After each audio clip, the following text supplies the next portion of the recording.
Good morning. Iran launches a fresh wave of missiles into Israel. Well, it comes as the IDF struck military targets in Iran overnight in retaliation for the Iranian regime firing around 10 ballistic missiles into northern Israel. Well, what will this mean for President Trump and his efforts to reach a permanent ceasefire? Elsewhere, Labour launches their tech revolution in a bid to increase accessibility to working people. It comes as Sir Keir Starmer is expected to ban social media for under 16s in the next 10 days. Elsewhere today, President Trump is considering buying the Chagos Islands as US officials draw up plans to bypass Britain. The son of the British couple detained in Iran on espionage charges will be joining us live on our programme as he calls for the government to consider a prisoner exchange. That's as his parents continue their hunger strike. As Boy George accuses politicians of spreading division instead of making Britain better, we're going to be debating this morning, should politicians get on with their jobs and stop using social media? And sport this morning. In cricket, England beat New Zealand in a strange, short first test. Alexander Zverev throws off the best player never to win a Grand Slam tag. And also, who will the Pope support in the World Cup? It's been a pretty wet start to summer so far, but will we see the return of any sunny spells? Join me for all the latest later. Good morning, it's just gone 6 o'clock. I'm Ellie Costello. And I'm Mark White. This is GB News Breakfast.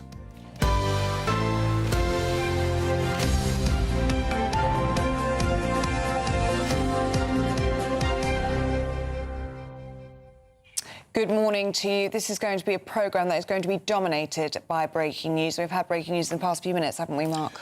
Yes, indeed. You remember, of course, that this started with ballistic missile attacks from Iran late last night, a number of waves of attacks, and then Israel retaliating in the early hours this morning with airstrikes on 10 targets in Iran. Now we are seeing fresh waves of ballistic missile attacks coming from Iran, and the IDF have just posted that initial reports say a short while ago the Israeli Air Force struck several targets at the petrochemical complex in Mahashar in southwestern Iran.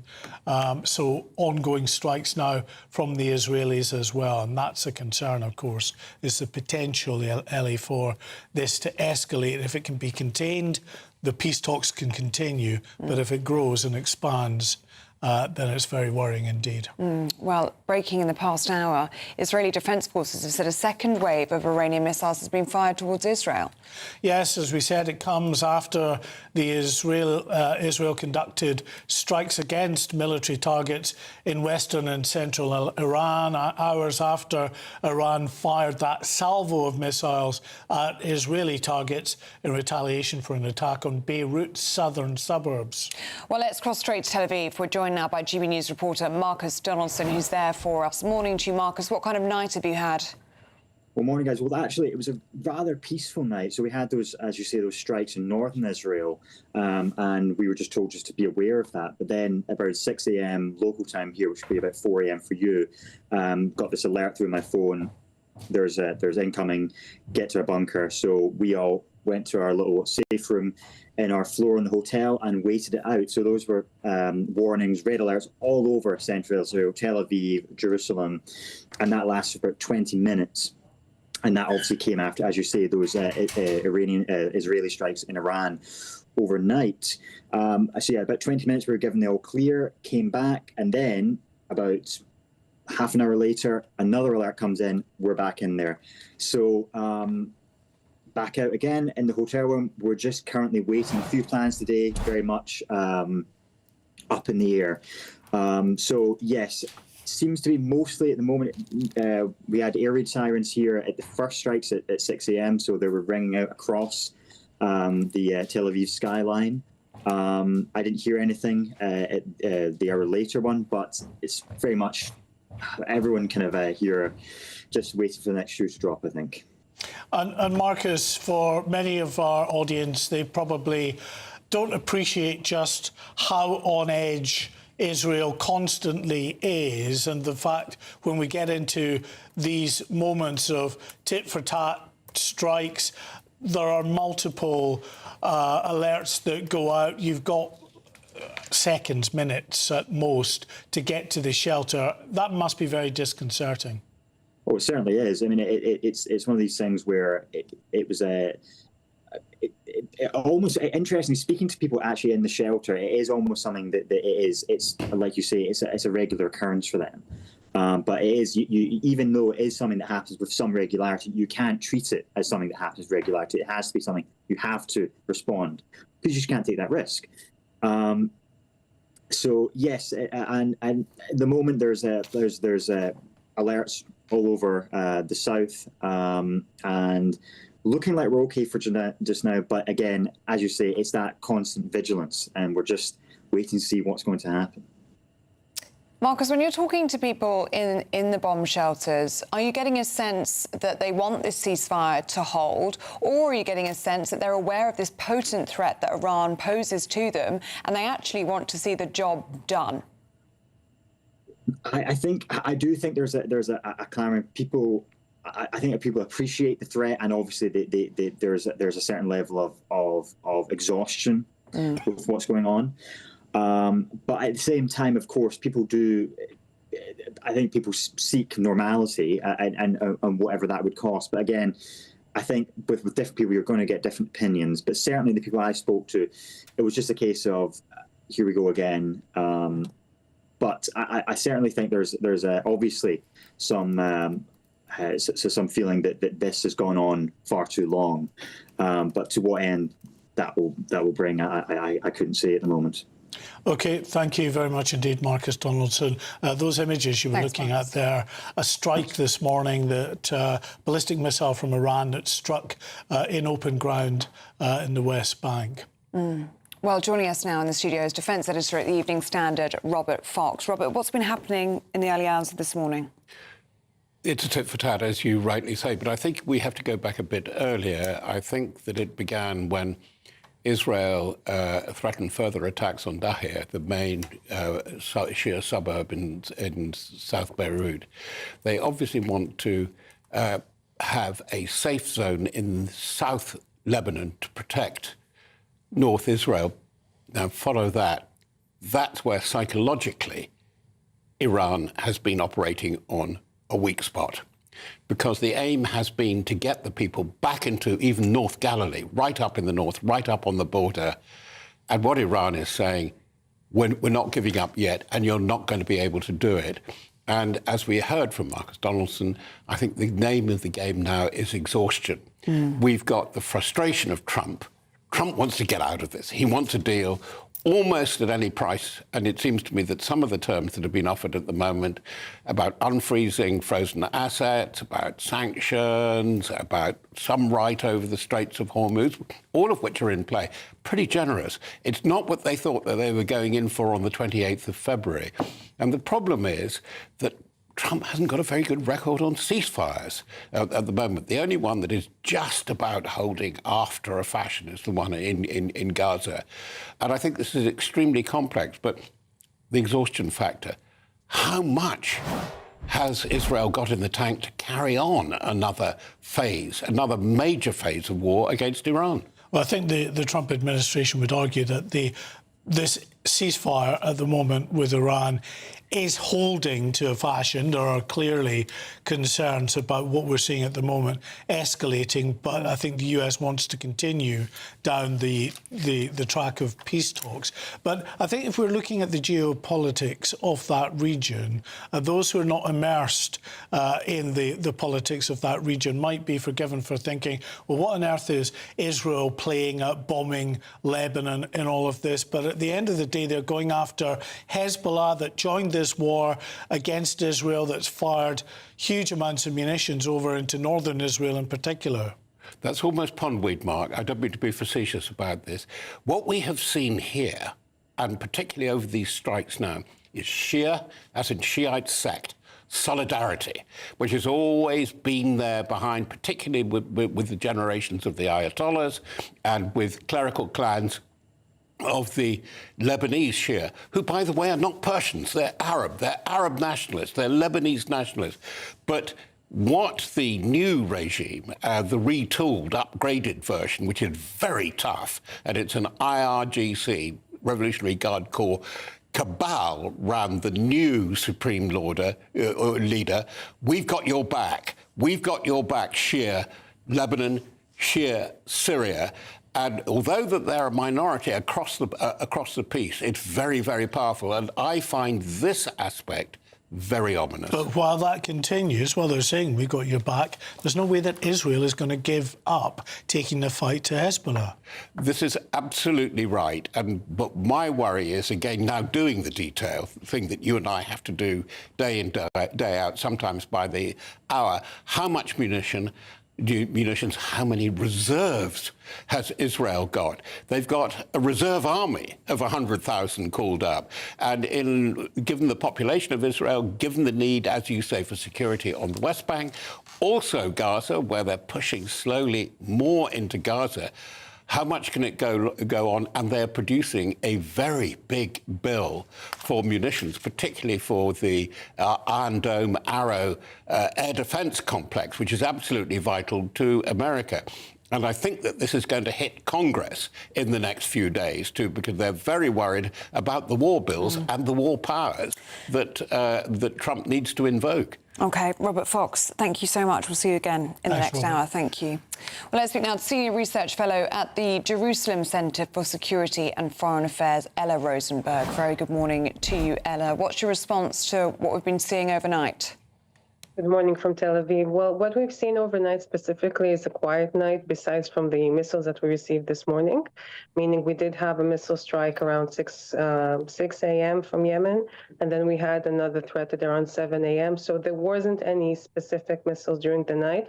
We did notice, though, that the Israeli Air Force has been striking in multiple areas in Iran, but they're currently attacking only infrastructure and UAV-specific, factories, but they're not attacking any sort of energy facilities or any other sort of facilities. Well, except that the IDF have just said this morning that for this to escalate. Well, that's new. So that's new to hear.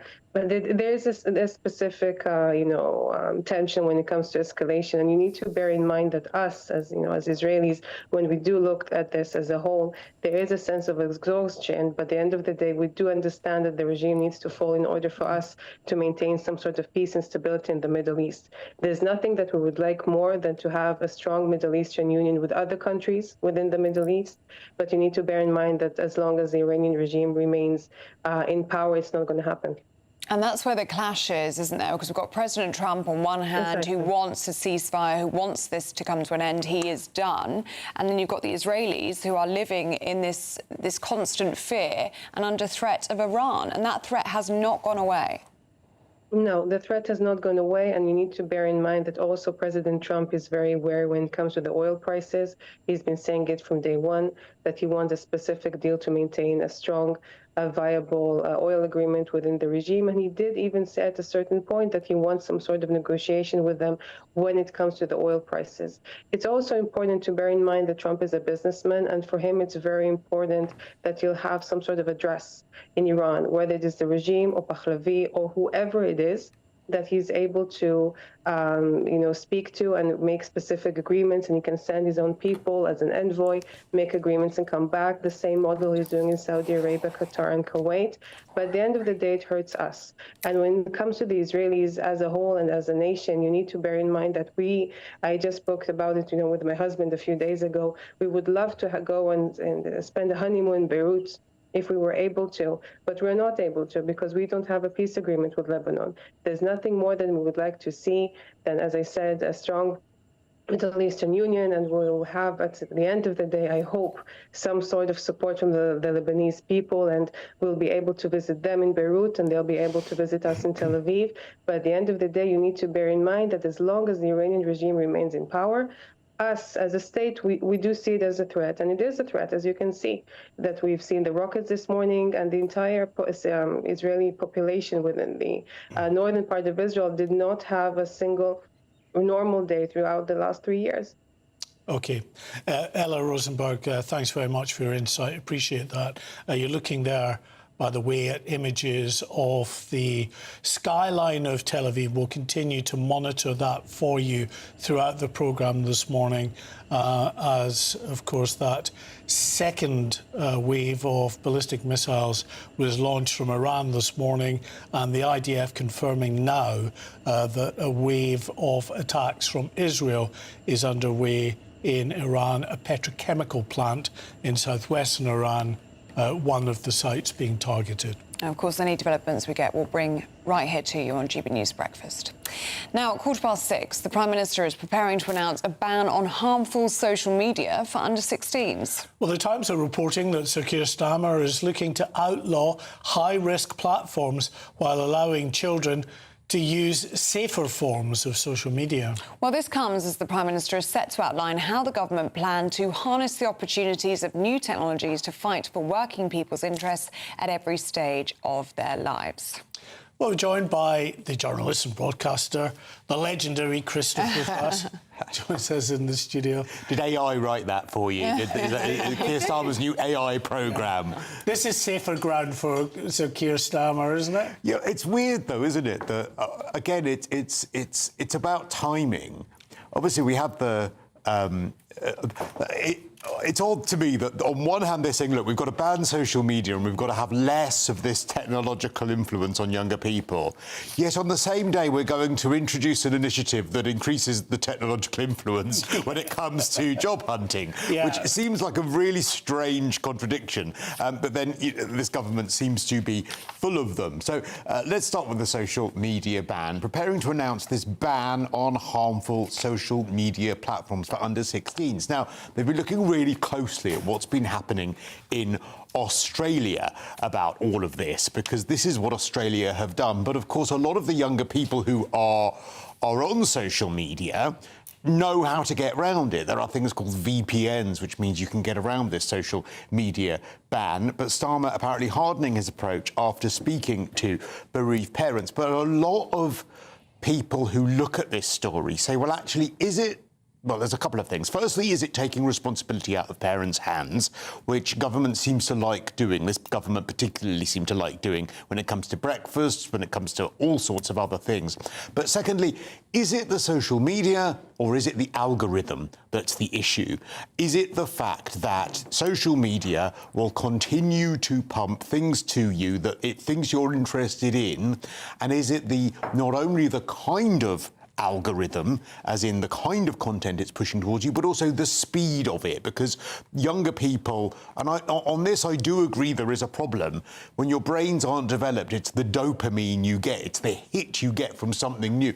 I don't know if you've done it, but I will think, oh, I'll check my phone before I'm going to sleep at night, and 2 hours later I'm still scrolling through because it's just nonsense. Feeding you exactly what you want. Exactly, it's just nonsense that's being given to me that I'm interested in, and it's like, I must find out what happened when that person had an argument over a parking space when I'm going to sleep and I have to be up in 2 hours. You know, it's ridiculous, but it is this constant churn. And for young minds, even more, that's going to be a problem. It's whether an all-out ban is the way you solve it. Well, there's this talk now of banning or outlawing high-risk platforms and allowing safer platforms to stay. Do we have any idea what that could mean? Well, absolutely. And I think that there could be the middle ground here, because why aren't social media companies being made? I know that Instagram, I saw it being advertised yesterday, had this sort of teenage feature. Yes.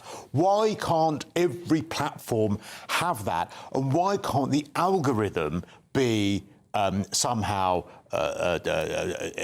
policed, somehow, legislated for, rather than an all-out ban? Because is an all-out ban, and I'm a bit torn because I'm not absolutely against it, because I do think smartphone use for young people is an absolute nightmare. But is an all-out ban going to also mean that as soon as these young people reach 16 and then it's like they've never had exposure to alcohol, they've never had exposure to sugar, and then suddenly they get it, they go crazy? You know absolutely that they can do it. I mean, it's not technically difficult at all. In the same way that they pump content to you through an algorithm, they can switch off that algorithm if you're in a certain age profile until you're old enough, and then they can, you know. Well, it used to be, I mean, and this was not a long time ago. It used to be that you would only get social media from your network. Your friends, and that's it. And it's only in the last few years that this algorithm type of social media has come along. And I think if you could nail that, where you have an Instagram or something where it's just your friends' content, could that not be the middle ground here? Well, that's what they're talking about with Instagram, aren't they, in these teenage accounts, is you can only add people who you...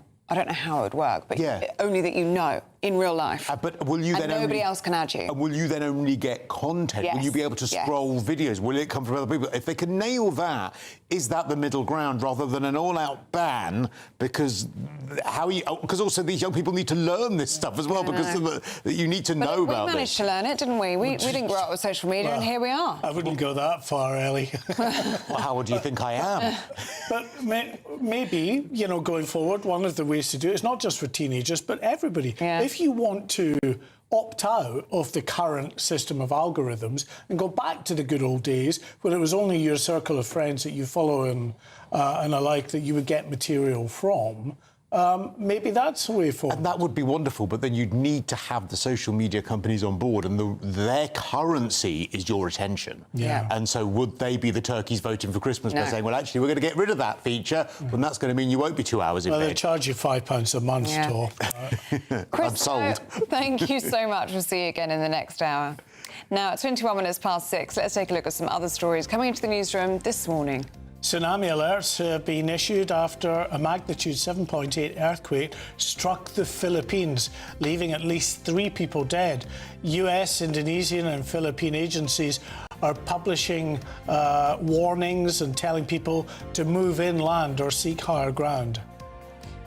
Hundreds of NHS patients have been harmed due to so-called never events, which are patient safety incidents that are so serious they should never happen and are preventable. New NHS data shows there were 403 never events last year, including operations on the wrong body part and surgical gloves and swabs being left behind after procedures. Former Manchester United footballer Christian Eriksen is conscious and doing well after he appeared to collapse during Denmark's friendly against Ukraine. The match was abandoned after the midfielder experienced discomfort in his chest in the 65th minute.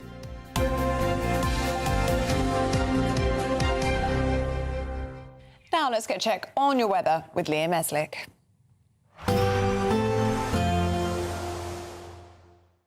Expect warm spells with the odd rude interruption. Box Boiler sponsors the weather on GB News. Good morning and welcome to your GB News weather update from the Met Office. It's been a pretty wet start to summer and it does look like that is going to continue into the new week. However, there is some sunnier spells in the forecast for the next couple of days. But for this morning and for the rest of the afternoon, we do have some heavy showers across central England, which are slowly moving their way eastwards. Now, some of these are going to be heavy. We could see up to 20 millimetres falling within a couple of hours, possibly even the odd rumble of thunder. But for the rest of the UK, we do see the return of sunnier spells. There is a few showers across Northern Ireland, but temperatures are on the cooler side, especially for the time of year. Highs of around 15 or 16 degrees, maybe an 18 or 19 in the very far southeast. But through this evening, some of these showers may linger through the evening across East Anglia and Kent, but elsewhere we will get some nice evening sunshine for much of England and northern Wales. We do have some showers which can be heavy across Northern Ireland as well, and they are moving in towards western Scotland. Further towards the east, we will see some evening sunshine here too. 1 or 2 showers dotted around, but they are moving their way off towards the North Sea as well.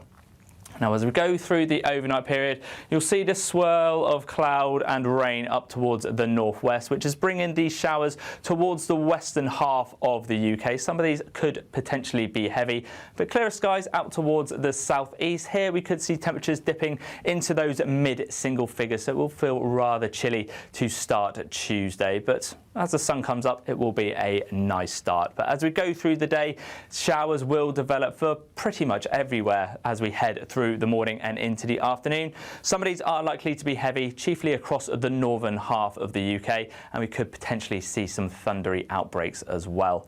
It's still on the cool side, temperatures around the mid-teens, so it's a couple of degrees lower than the June average.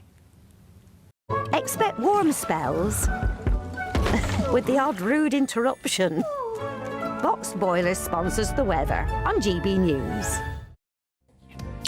Well, still to come on the programme, trouble in paradise as millions suffer package holiday problems in the last year. We'll be hearing the details next.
Bold. They are under no illusion. Ray. Are you a human trafficker? Boundless.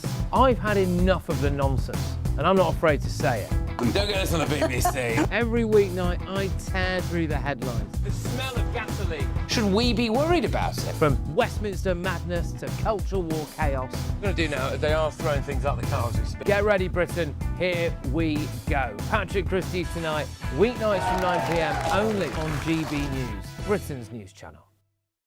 At GB News, we love to hear from you, our loyal community. So drop us a line at gbnews.com/yoursay.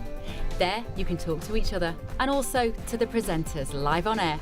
gbnews.com/yoursay, because GB News is your channel, Britain's news channel. Some people enjoy lazy Sunday mornings, but not me. What's the truth of the matter? So that's a very live question. Would you support him if he waters down these plans? Before the spin sets in, I'll be getting to the truth. This is personal. No soft questions, no easy answers. It's one thing if the state has rules in this country. It's another thing whether the police and others actually police them. Setting the agenda and holding those in power to account. You can't really blame her if the system is set up this way. You will not want to miss it, trust me. The Camilla Tominey Show, Sundays from 9:30, only on GB News.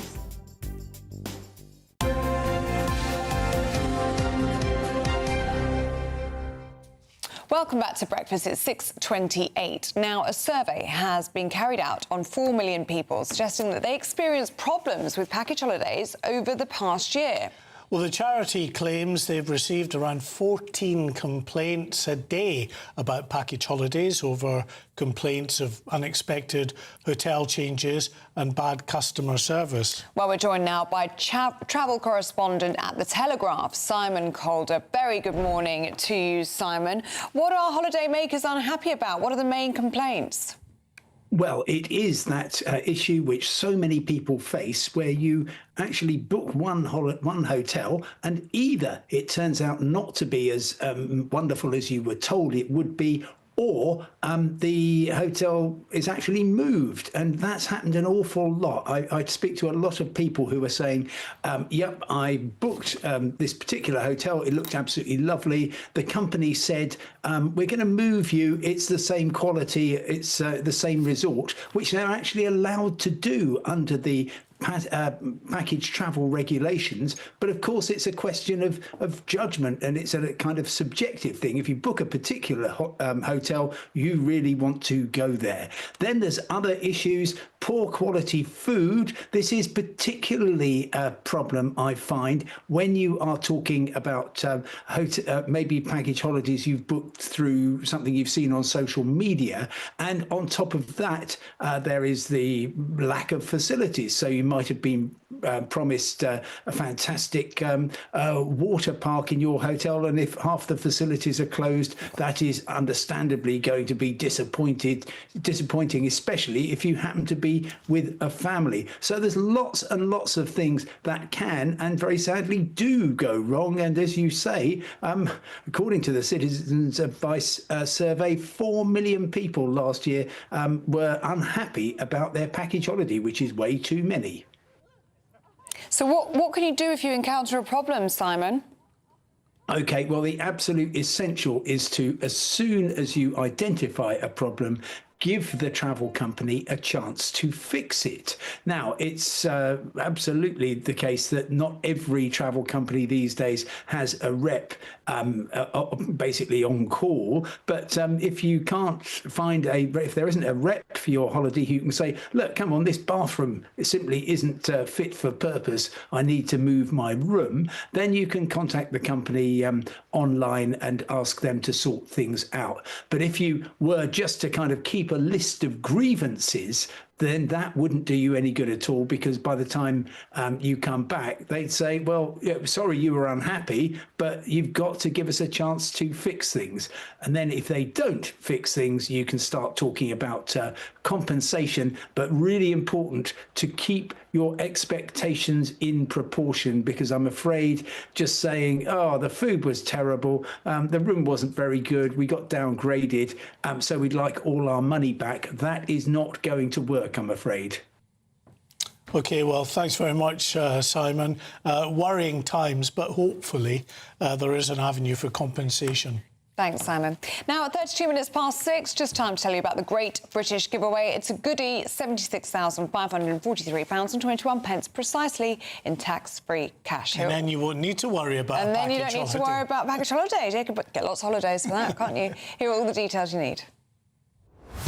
Welcome to the Imperial Island Resort in Paphos. There's an incredible £76,543.21 in tax-free cash to be won. Cash to spend however you like. Which means you really could be enjoying the 5-star treatment this summer. Cheers! All that cash could take you on the trip of a lifetime, or just enable you to relax in the knowledge that the rest of the year is on us. You could really make a splash this summer. For a chance to win £76,543.21 in tax-free cash, text cash to 63225. One entry costs £2.50 plus one standard network rate message. Or text bonus to 63225. 5 entries cost £5 plus one standard network rate message. Go to gbnews.com/win. Entries start at £2.50. Call 0903 686 3232. Calls cost £2.50 plus your network access charge. Or post your name and number to GB21 PO Box 8690 Derby DE1 9TT. UK only. Entrance must be 18 or over. Lines close at 4 p.m. on the 26th of June. This is a network giveaway. Entries will be pooled. Please check the closing time if listening or watching on demand. Good luck. Well, just some breaking news about that huge earthquake that struck the Philippines overnight, causing significant amounts of damage and also, of course, sparking tsunami warnings. Let's take a look at these images that we've brought. I mean, that is just incredible. That is a bank in one of the cities in Mindanao province. In the Philippines, in the southern Philippines. Just incredible. There is another angle I think we have of that same collapse as well.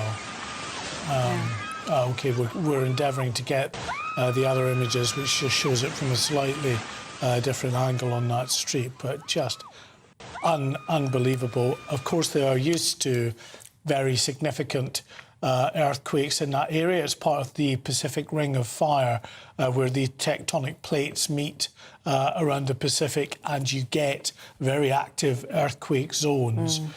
So they do see powerful earthquakes on a semi-regular basis, but this was particularly powerful, and there are reports of deaths and many injuries around that area. Police are saying of the southern Philippines. When we get more details, of course, we'll bring that to you. Yeah, the police are saying this morning that 3 people have been confirmed dead, 5 others are injured. That's from local police there. And these are the images of the other angle of that, where you see it just collapsing in the street. And obviously, it's a busy street in the city there, so people out and about. Multiple buildings collapsed throughout that area, Mindanao province in the southern Philippines. Any developments on this we will, of course, bring to you on GB News Breakfast. Now, if you're travelling to work or school, here's all you need to know.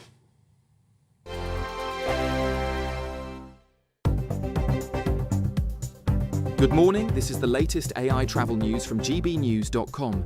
The A82 is closed in both directions at Glencoe due to essential overnight maintenance, with access at 8, 9, 10, 11, midnight 2 and 4.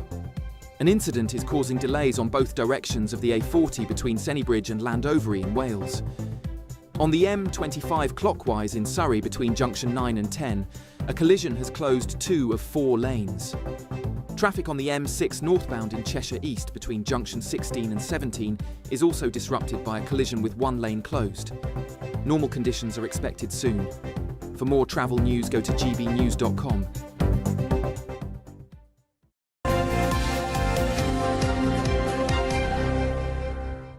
Now, do stay with us. Still to come, Quitty's here with all the sports.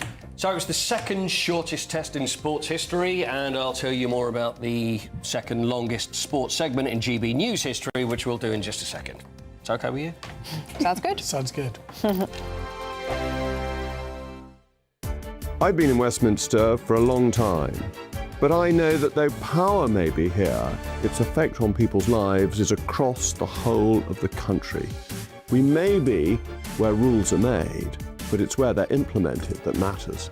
Join me, Jacob Rees-Mogg, for forthright and frank discussion on where Britain has come from, where it's going, and where it will end up. That's State of the Nation, Monday to Thursday, 8 to 9 o'clock. Vox Populi, Vox Dei.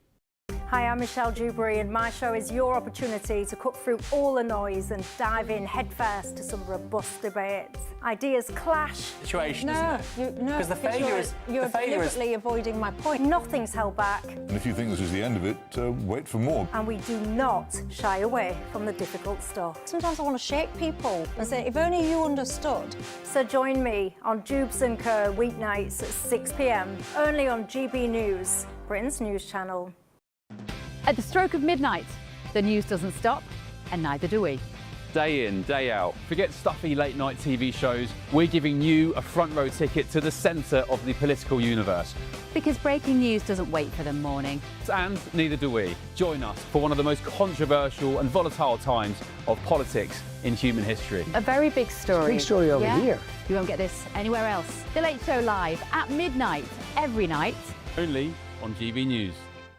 As soon as it hits 11 and the headlines come in, the Late Edition brings you the breaking news from all the front pages. Because the news is going to happen. So get a head start today. Patrick Christie's tonight, Late Edition. Alex Armstrong tonight, Late Edition. From 11 o'clock every night. Only on GB News, the People's Channel, Britain's news channel. Welcome to Free Speech Nation with me, Josh Howard. This is the show where each week we see what's happening in the world of culture, current affairs and politics. First we'll say, welcome to the UK. And we're not afraid to use our free speech so that you can use yours. It's not controversial in the slightest to anyone who hasn't lost their mind. Free Speech Nation, Sunday nights at 7 p.m. Only on GB News, the People's Channel, Britain's news channel. Do you trust what you're being told? Good, because neither do I. Those are just facts. I'm Alex Armstrong, and on my show, we'll expose the spin. Well, I want to answer that because you didn't let me last time, because you always speak over me. The broken promises. To deny that is denying the truth. And the hypocrisy. Needs to stop. You think we can allow? Politics, policy, parliament. Nothing is off limits. No sugarcoating, no fear of offence, just the truth laid bare. Tune in every Saturday and Sunday at 9 p.m. for Alex Armstrong Tonight, only on GB News, Britain's news channel.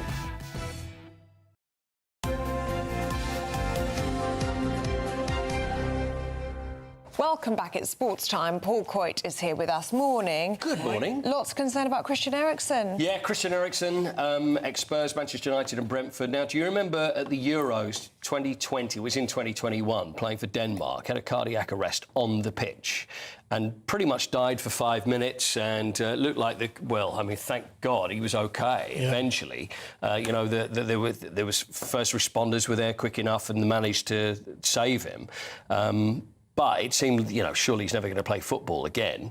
Had a defibrillator fitted to his heart, which is like a pacemaker. So then he was playing in Italy at the time. Wasn't allowed to continue playing in Italy because they didn't allow that, which seems crazy. So then came over, played at Manchester United.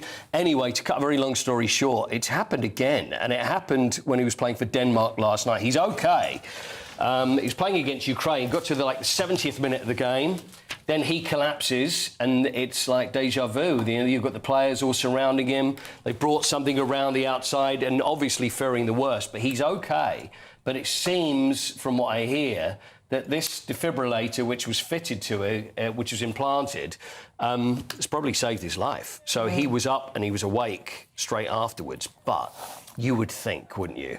It's time to stop playing football. I have to say, my goodness, giving out everything. My goodness, if you're ever going to get warnings, and yes, it's incredible what the technology that can save him. Yeah. But it's surely now, Christian, 34 years old, playing in Germany, coming towards the end of his career. Surely now that's going to be like, what? So presumably he will not be in the squad now, will he? Well, the thing is, they're not in the World Cup, so it was a friendly. They're not? Okay. No, they're not in the World Cup, so it was a friendly against Ukraine. Well, that answers that question. It was down to Scotland, the fact that they weren't. So there we are. Again, just really worrying scenes. And, the teammates and everything, it was just like that all over again. But we wish him well. Absolutely. Word on the cricket. England beat New Zealand, 165 overs, the second shortest test in Lord's history, the shortest since the 19th century.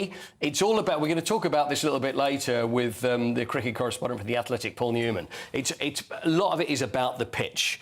And there's a lot of complaints about the Lord's pitch. The ball's bouncing off all over the place. It's not for the batters, so it's like it doesn't matter who's in bat. The chances are you're not going to last very long. But anyway, it suited England better. So England have won that test, which is good news after the Ashes debacle. And in tennis, Alexander Zverev has won his first Grand Slam to beat Italian Flavio Cobolli. Let's see the final. It's final point is something else. This is pretty interesting. 3 losses in Grand Slam finals, first German to win a Grand Slam since Boris Becker 30 years ago. So there we are. The lob, you think it's over, and then the smash comes back from Cobolli, puts it out, and Zverev is now the French Open champion. Quick word, let's just a little bit of the speech afterwards, because tennis players always have to give a speech, and it's not easy to stand in front of everybody, but here's Alexander Zverev straight after the game.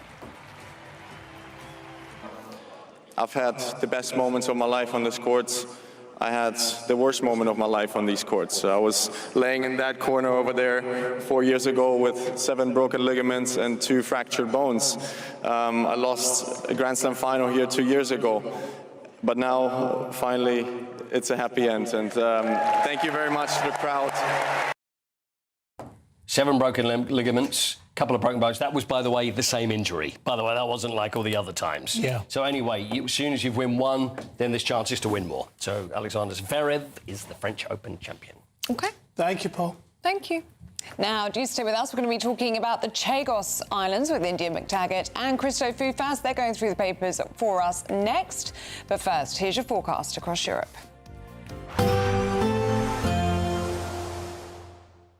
Ready to soak up that holiday sunshine? Won't we need some cover? No worries, all sorted. All Clear Travel Insurance sponsors GB News Travel Destinations Forecast. If you're looking to get towards the Mediterranean this week, we've got some nice and hot weather for most places. There are a few showers around for Turkey and mainland Greece, but lovely sunshine for much of Italy. Temperatures up in the 30s as well. Again, some lovely sunshine for mainland Spain. A few showers up towards the north, but for Madeira and the Canary Islands, we do have this northerly wind bringing in some cloud. But for the rest of the week, almost wall-to-wall sunshine and temperatures up near the 30s. All Clear Travel Insurance sponsors GB News Travel Destinations Forecast.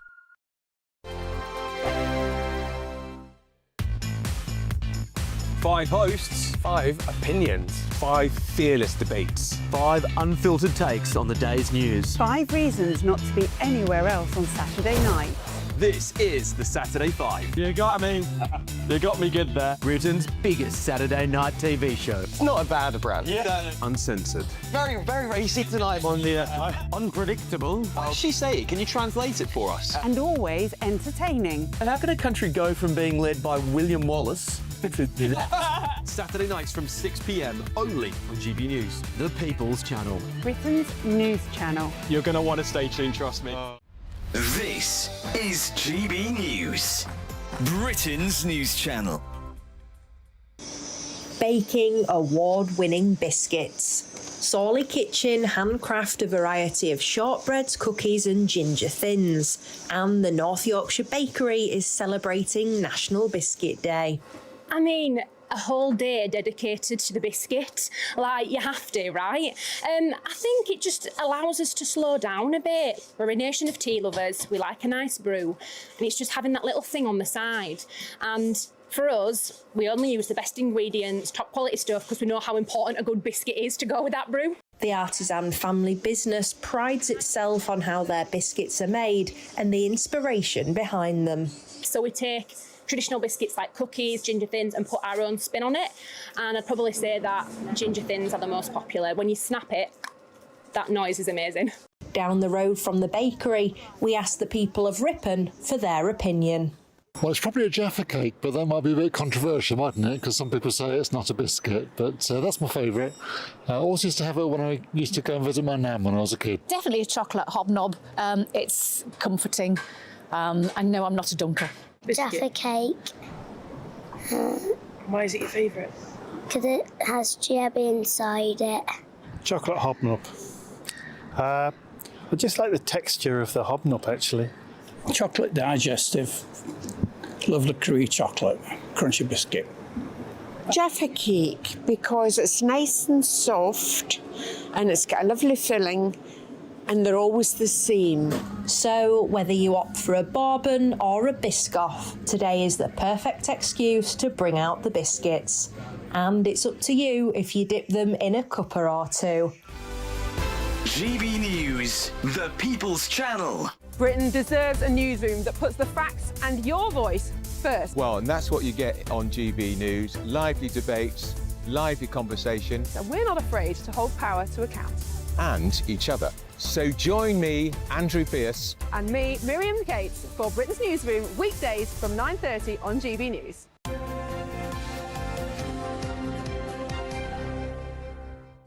Welcome back. We're going through the papers this morning with journalist and broadcaster Christo Fufas and entertainment and royal correspondent at The Telegraph, India McTaggart. Morning, you two. Great to see you both. India, should we start with you and look at the front page of The Telegraph this morning and Trump's plan to buy the Chagos Islands? Yes, so this was a Telegraph exclusive by my colleague in Washington, Connor Stringer, and he spoke to a source at the White House who said they're considering a plan to buy the Chagos Islands, potentially sinking our Prime Minister's plan to cede sovereignty of the territory to Mauritius. So US officials have drawn up this proposal basically to bypass Britain and make its own deal to take control of the island because it's a strategically important military base. And as the threat of sort of China's might continues, and obviously the war in Iran, the Chagos Islands plays a key part in being a military base. And we know Trump has his eye on it because because of that. And essentially, they've been in regular discussions with Downing Street about securing the future of the islands. And while purchasing the islands is obviously not the leading solution, it's also significant because it comes as he's assessing whether to do the same with Greenland, which is also problematic.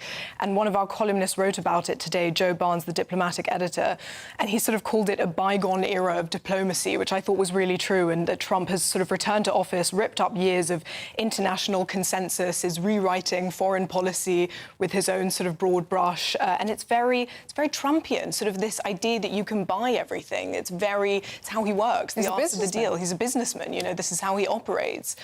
So it'll be interesting to see whether this puts pressure on Keir Starmer now.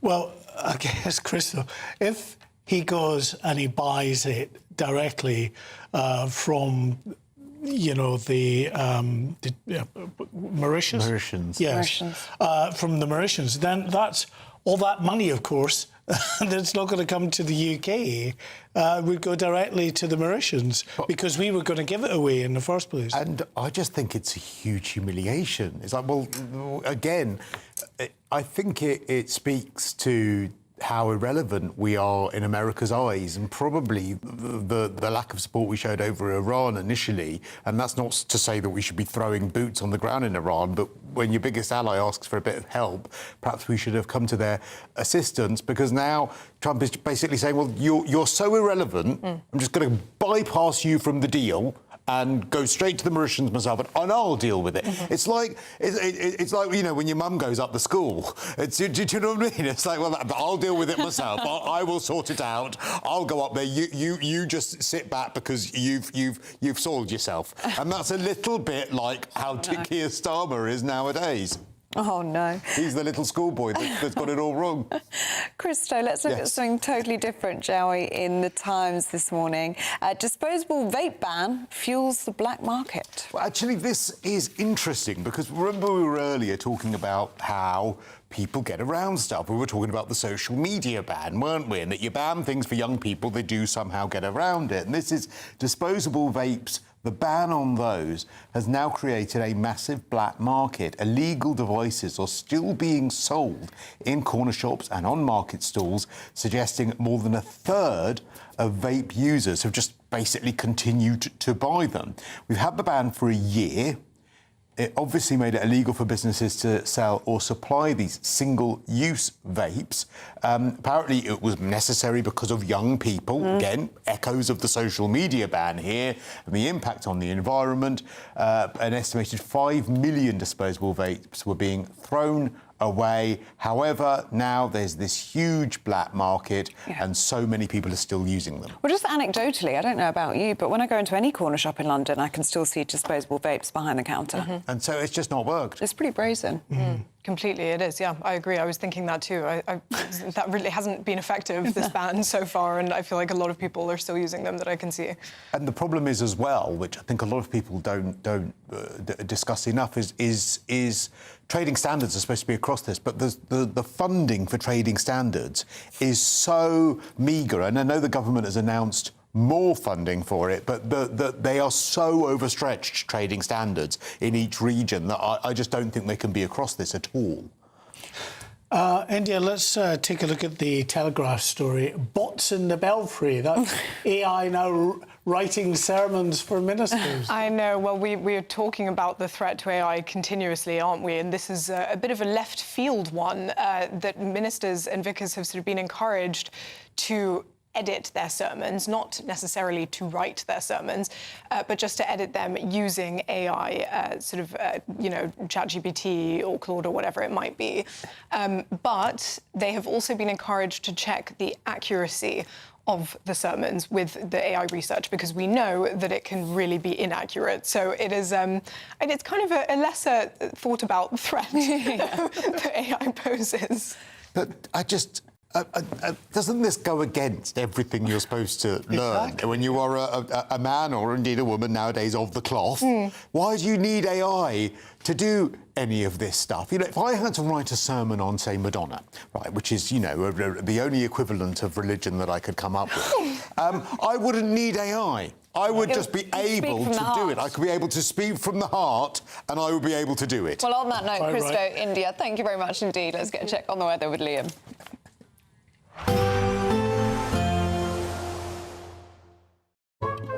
Today's outlook: cool, calm and completely horizontal. Boxed aircon sponsors the weather on GB News.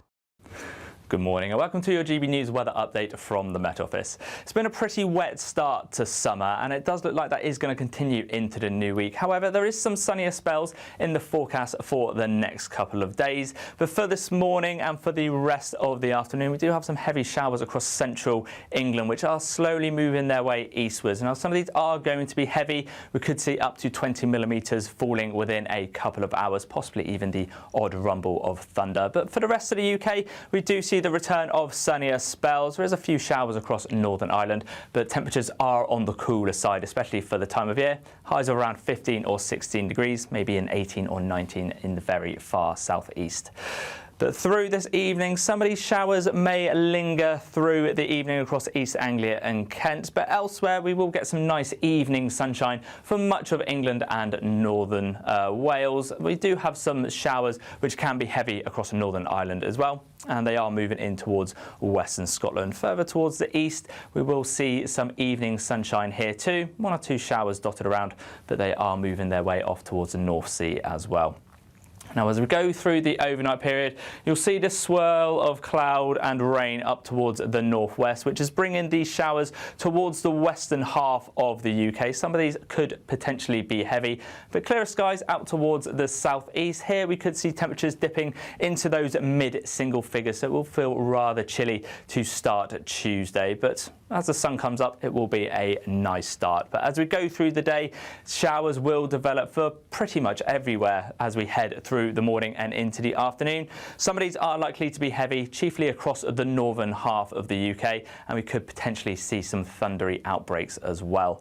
It's still on the cool side, temperatures around the mid-teens, so it's a couple of degrees lower than the June average. Today's outlook: cool, calm and completely horizontal. Boxed aircon sponsors the weather on GB News.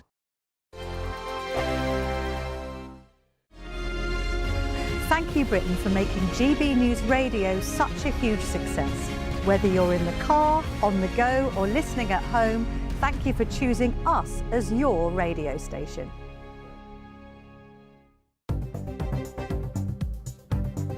Good morning, this is the latest AI travel news from gbnews.com. The A82 is closed at Glencoe for maintenance with access at 8, 9, 10, 11, midnight 2 and 4. On the M25 clockwise between Junction 9 and Junction 10 in Surrey, a collision closes 2 lanes causing 40-minute delays.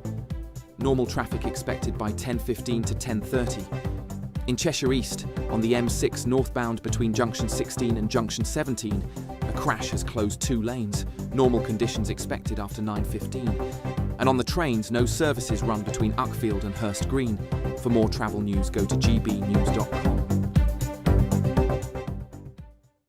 Are you dreaming of a ton of tax-free cash this summer? We want to make that dream come true with a stunning £76,543 and 21 pence in cash to spend however you like. Put a new car on the drive or just relax in the knowledge that this year we've got your back. For a chance to win, text cash to 63225. One entry costs £2.50 plus 1 standard network rate message. Or text bonus to 63225. 5 entries cost £5 plus 1 standard network rate message. Go to gbnews.com/win. Entries start at £2.50. Call 0903 686 3232. Calls cost £2.50 plus your network access charge. Or post your name and number to GB21 PO Box 8690 Derby DE1 9TT. UK only. Entrance must be 18 or over. Lines close at 4 p.m. on the 26th of June. This is a network giveaway. Entries will be pulled. Please check the closing time if listening or watching on demand. Good luck. You want to know what's really going on in the corridors of power? Labour don't know what to do with you half the time, and that makes you quite lethal in the chamber. Get behind the headlines with Chopper's Political Podcast. Join me, Christopher Hope, as I sit down with the great and the good of British politics. We'll see where this ruling takes us. These are the stories shaping our nation. Chopper's Political Podcast, available now on all platforms. Listen in and stay ahead. Westminster's full of talk, but out here, it's the real world. Am I allowed to talk now? No, that's it. This is where it matters, real people and real lives. That's what politics is all about. In fact, has Trump made a good start? No. Straight answers, no spin, and just a couple of pints. How many fingers have I got up? About 10. So join me for Lee Anderson's Real World every Friday at 7 p.m, only on GB News. The People's Channel, Britain's news channel.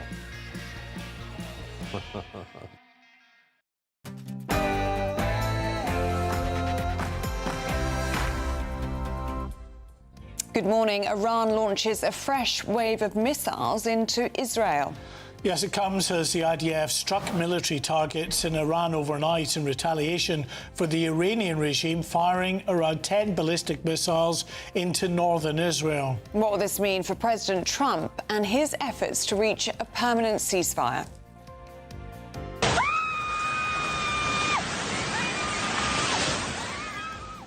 Well, tsunami alerts have been issued after a magnitude 7.8 earthquake struck the Philippines, leaving at least 3 people dead. Elsewhere, Labour launches their tech revolution in a bid to increase accessibility to working people. It comes as Sir Keir Starmer is expected to ban social media for under 16s in the next 10 days. President Trump is considering buying the Chagos Islands as US officials draw up plans to bypass Britain. The son of the British couple detained in Iran on espionage charges will be joining us live on our programme this morning as he calls for the government to consider a prisoner exchange. That's as his parents continue their hunger strike. As Boy George accuses politicians of spreading division instead of making Britain better, we'll be debating, should politicians get on with their jobs and stop using social media? And busy weekend of sport in cricket. England beat New Zealand in a strange first short test. Alexander Zverev throws off the best player never to win a Grand Slam tag as he wins the French Open. And who will the Pope support in the World Cup? It's been a pretty wet start to summer so far, but will we see the return of any sunny spells? Join me for all the latest later. Good morning, it's just gone 7 o'clock. I'm Ellie Costello. And I'm Mark White. Welcome along to GB News Breakfast.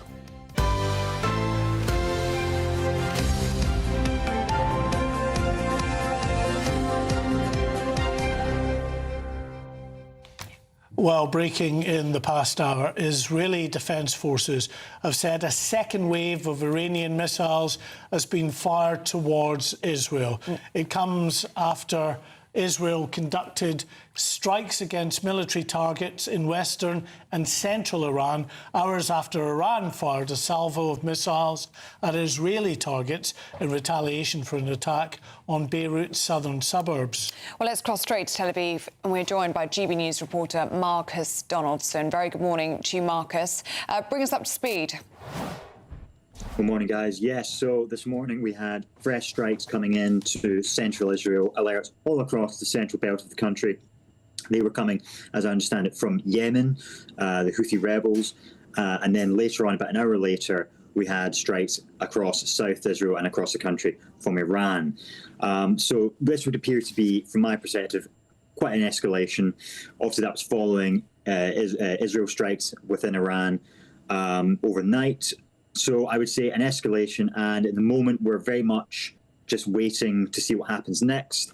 I've talking to people here, it seems to be that the expectation is what will the US do, is what people are waiting to see. Prime Minister Netanyahu will be attending a security meeting in the next hour or so with his top ministers. So again, we'll maybe get a fresher idea of what will happen there. But it's been in and out of the bunker for me this morning. And what kind of night did you have, Marcus? There's obviously a lot of tension, and people in Israel are living in fear with this constant threat of Iran. Well, absolutely. Well, it's interesting because there is that constant threat. It actually has become something of a casual occurrence for people. So last night we had the alerts coming in from northern Israel, and we were just having dinner, having just received a security briefing on what to do in such a scenario where there was a missile attack. And then we went to bed thinking, okay, well, this is just something to bear in mind. And then, of course, those strikes were launched overnight. And then first thing in the morning, we get the alert. That was my alarm this morning, frankly, was to get to a bunker right now. And speaking to people in that bunker, there was this feeling of, oh, here we go again. You know, outside people were playing volleyball, they were jogging, cycling, going about their day. And then suddenly there's an alert that there's incoming missiles. It's quite a bizarre, certainly from my perspective, quite bizarre. But obviously for people here, it's another day. OK, Marcus Donaldson, thanks very much for joining us this morning. Thank you. Well, we can speak to the defence editor of the Evening Standard now, Robert Fox. Good morning to you, Robert. Morning. Listen, these are worrying events that are unfolding in the Middle East at the moment, but it's tit for tat. It seems relatively low scale at the moment. At the moment, but I think we've got a problem here. We've got two leaders heading for elections, and it takes them in different directions. Trump wants an off-ramp in order to be able to present himself as a peacemaker at the midterms coming up, and they're quite clearly worried about that because Congress, pardon the pun, is on the warpath about the war policies. But Netanyahu is also facing elections in October if things go there, and he's got to deliver. He's got to show that he can beat Iran. And to all but his most stalwart faithful, he's not proving that yet. So I think this has got a lot of mileage in it, and it depends how much ammunition everybody has got. But the one area that's getting very little consideration is the bulk of the population of Iran, who must be in a desperate state. No money, no currency, running out of key supplies, including water. Can Iran keep up the fight? I think for a certain amount of time, and that's why it is a real test. And on the same level, can Israel, because it's got a big reserve army, it's got a lot of reserves rotating through. OK, they've got a standing army, mostly of reserves of 100,000. That means you have to rotate through nearly 500,000. And it's a big strain. And the worrying thing today is that the missiles came not only from Iran, but from Yemen as well. And the Houthis have still got a lot of stuff. A lot more stuff than Trump was letting us believe over the weekend. And while all this plays out, we've got the little issue of the Defence Investment Plan here, Robert, and we're told this week, perhaps, we might get that finally published. But I think the chances of defence getting the money that it actually requires are pretty minimal. Quickly, two things. I've been told for 3 weeks now it's coming this week.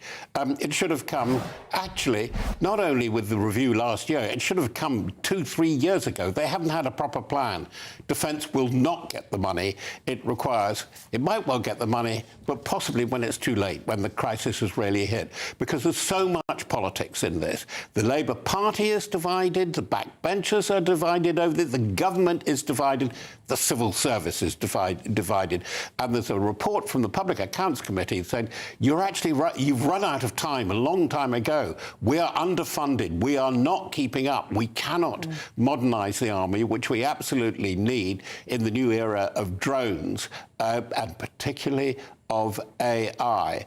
And where I think that Starmer has gone wrong is that he probably can't even persuade himself how essential defence is. Unless he decides by Thursday this week, we actually have to write him off as a total failure on defence and security and foreign policy in this country. Certainly our allies, I don't just mean America, but close allies in Europe are saying that already. We're volunteering all over the place to lead peace forces, the Northern Fleet, peace force for Ukraine, a possible peace force to maintain the Straits of Hormuz.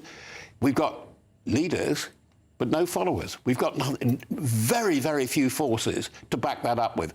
And I must say, some people are getting very, very annoyed, very close to home about this. Yeah, certainly our response in trying to protect our own sovereign military base on Cyprus was woeful, to say the least. Thanks very much, Robert. Thank you. Always good to see you. Thank you very much. Well, let's speak now to former Israeli government spokesperson Elon Levy, who joins us now. Very good morning to you, Elon. Worrying developments overnight. Do you think this can be contained? Yeah, everyone here in Tel Aviv woken up by a missile siren from Yemen, so I don't know how very good morning it is. This is definitely a disturbing escalation. The Iranian regime has launched several salvos of missiles at Israel, and we have to understand why it is doing it. This is Iran stepping in to try to shield its proxy army in Lebanon. The whole world has said Hezbollah must disarm. The Lebanese government wants Hezbollah to disarm. It's saying we are not an Iranian colony. We do not want to be controlled by Iran, but Hezbollah is continuing to attack Israel, firing drones and missiles into Israel, hitting Israeli homes, and Israel is, of course, fighting back. And the Islamic Republic is now trying to shield its proxy army in Lebanon and create an equation whereby Israel is deterred from protecting itself against Hezbollah because of a fear of missile attacks from Iran. So Israel has struck back at Iran. That's a good thing. No self-respecting country would allow itself to get hit by ballistic missiles and sit back. And we should all hope that the Iranian regime gets the message that it should not attack Israel with ballistic missiles, just as it shouldn't have attacked Kuwait International Airport with missiles a few days ago. Where do we go from here, though, Elon? Because it does seem that there is an underlying tension in that it's obvious the US administration are looking for an off-ramp. They would like to see an end to the operations in the Middle East. But for many people in Israel, it's job not done. Iran is still a threat, not the threat it was, but still has significant ballistic missile stocks and other stocks of drones and the like. It's still a threat.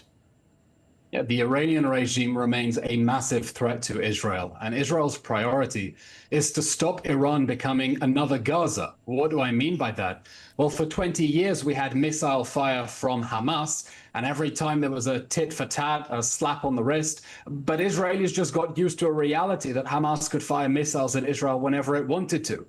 We can't allow that to become the new normal with Iran, because as soon as Iran fires missiles at Israel, flights are cancelled, theaters are closed, schools are closed. Tel Aviv is meant to have its Pride Parade on Friday. That's almost certainly not going to happen, and it was cancelled last year because of the first Iran war. We can't allow this to be a new normal, where every time Iran wants to let off some steam or protect one of its many proxy armies in the region, it can fire a ballistic missile at Israel, and the whole country shuts down for another 6 months. So Israel's priority is ending this military threat from the rogue Iranian regime.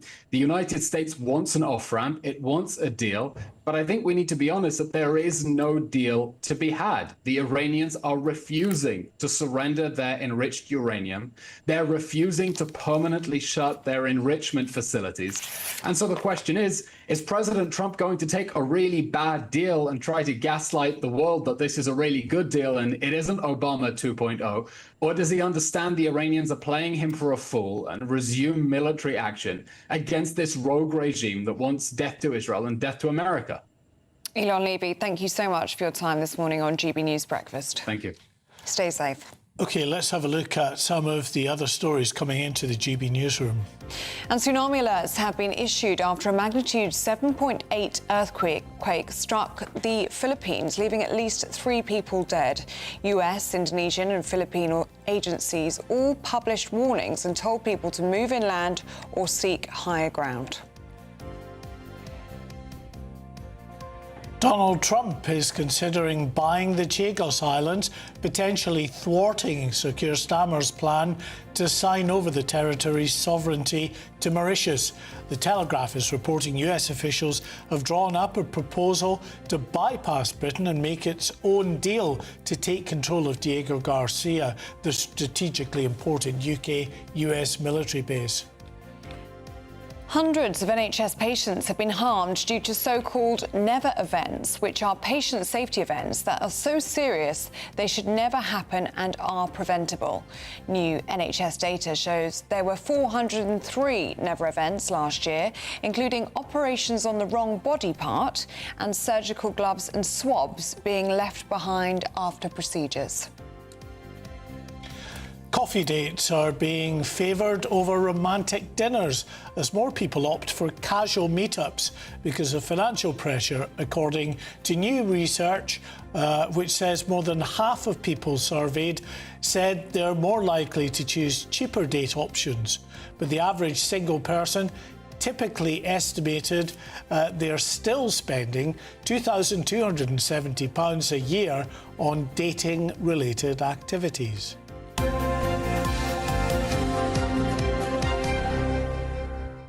That does seem a lot, doesn't it? Yeah. It's extortionate. That's some fairly expensive restaurants. That's a lot of dinners. Well, it depends how much dating you're doing, I suppose. Yeah. Anyway, let us know what you think. gbnews.com/you'll say. In the meantime, should we get a check on the lovely June weather? Not so much. Yes. Here's Leah Meslick.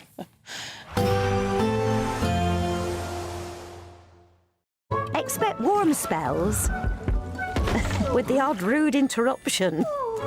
Boxed Boilers sponsors the weather on GB News. Good morning and welcome to your GB News weather update from the Met Office. It's been a pretty wet start to summer and it does look like that is going to continue into the new week. However, there is some sunnier spells in the forecast for the next couple of days. But for this morning and for the rest of the afternoon, we do have some heavy showers across central England, which are slowly moving their way eastwards. Now, some of these are going to be heavy. We could see up to 20 millimetres falling within a couple of hours, possibly even the odd rumble of thunder. But for the rest of the UK, we do see the return of sunnier spells. There is a few showers across Northern Ireland, but temperatures are on the cooler side, especially for the time of year. Highs are around 15 or 16 degrees, maybe in 18 or 19 in the very far southeast.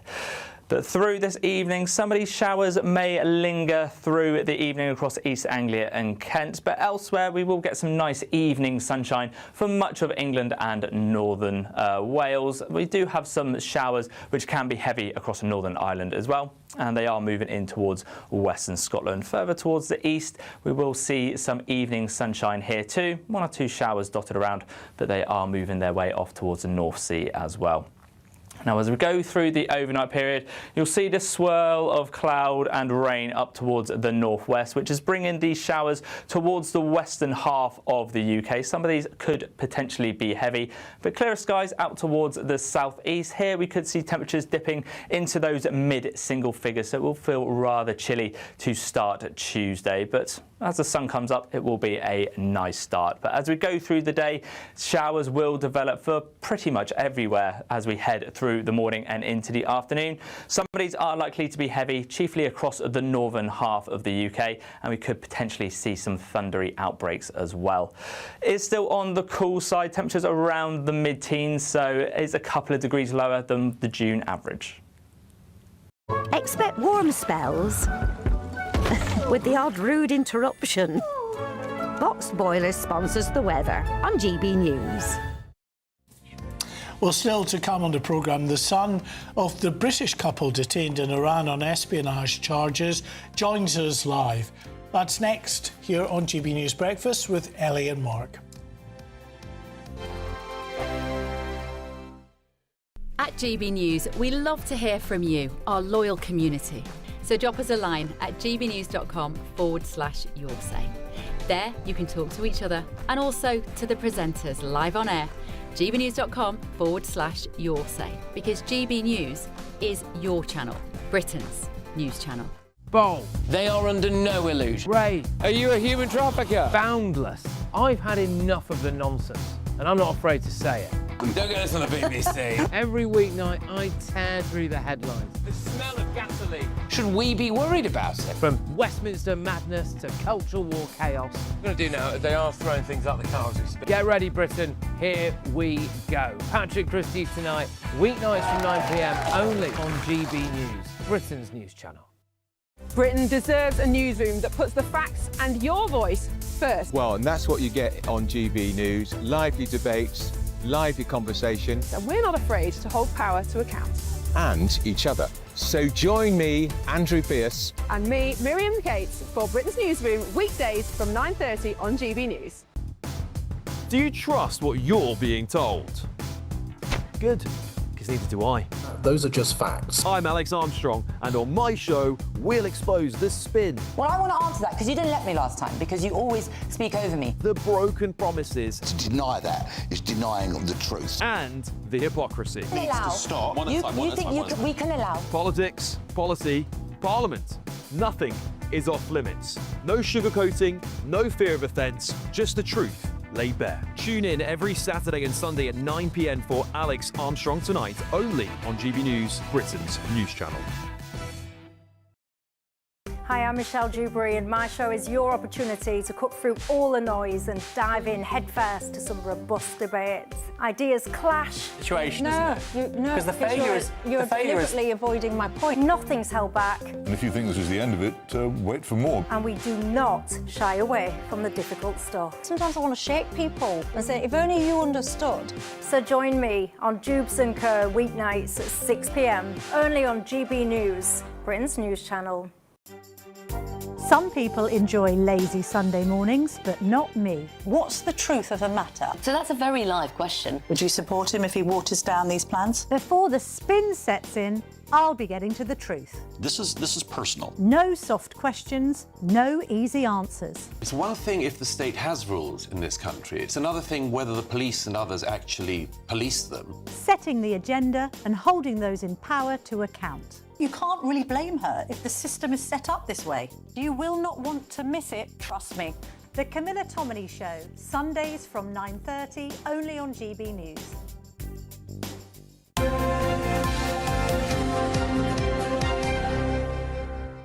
Welcome back to Breakfast. It's 20 minutes past 7. Now, British nationals Lindsay and Craig Foreman are approaching their 18-month in imprisonment in Tehran's Evin prison after being convicted of espionage.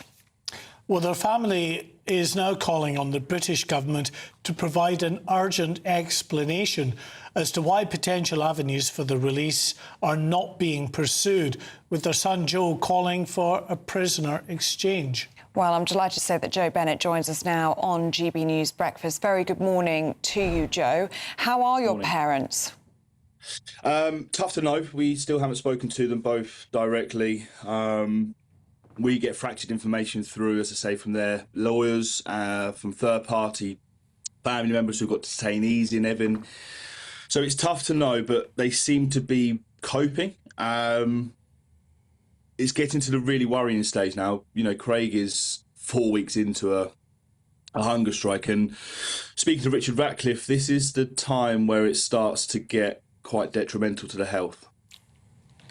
Well, yes, indeed. I mean, that has got to be the concern, because I would imagine that the sort of healthcare provided in this prison is not all that it should be. And it's complicated, of course, by the fact that we've got still very significant issues with bombardments taking place quite regularly in Iran. Yeah, I mean, for the family, what we want, especially now that the embassy's returned to Tehran, is for that welfare check to happen. I think it's vitally important that both my mum and Craig get seen, Craig especially, but they both need to be seen because they're both on hunger strike. And we're worried about how they're enduring, how their mental health's going to be affected, how their physical health's going to be affected, because this is a serious thing, right? And they're in unimaginable conditions already, having to endure, whilst now suffering a hunger strike, just to be heard. It's a tough time. We are worried, but we're hoping that they can get seen soon. Well, this is a concern, isn't it? Because, as you say, despite the British Embassy reopening there, officials have still not been able to gain access to the prison. And you've also had contact cut off, haven't you, since early May? So it's difficult to know exactly how they are. You are calling on the government now to look into a potential prisoner exchange. Can you tell us a bit more about that?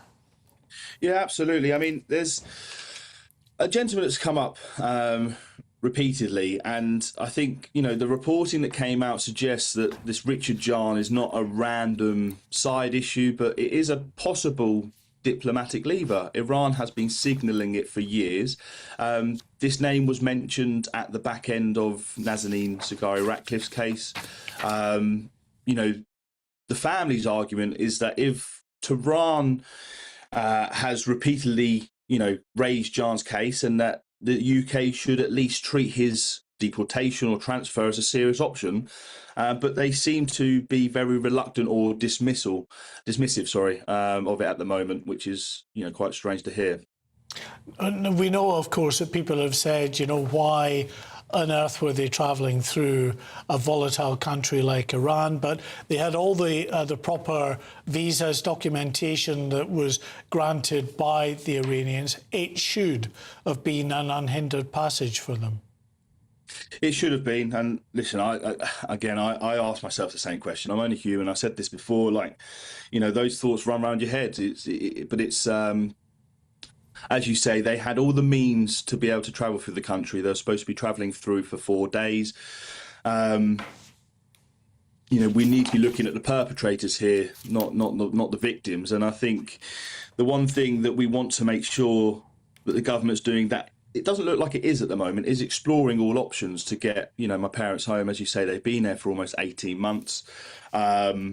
That's an extremely long time for innocent people to be suffering what they're suffering. And, you know, the fact that they've been taken, it doesn't abolish the government's responsibility. And I think we really have to push hard on them to find what could be a resolution for this problem. What is your communication like with the government? Are you in communication with the Foreign Secretary? Are you getting constant updates? What hope do you have that they will get your parents out of Iran? I mean, I've got to keep the hope that they will be able to do something to get them home. Communication with the Foreign Secretary, we've had 2 meetings with her, so it's not abundant.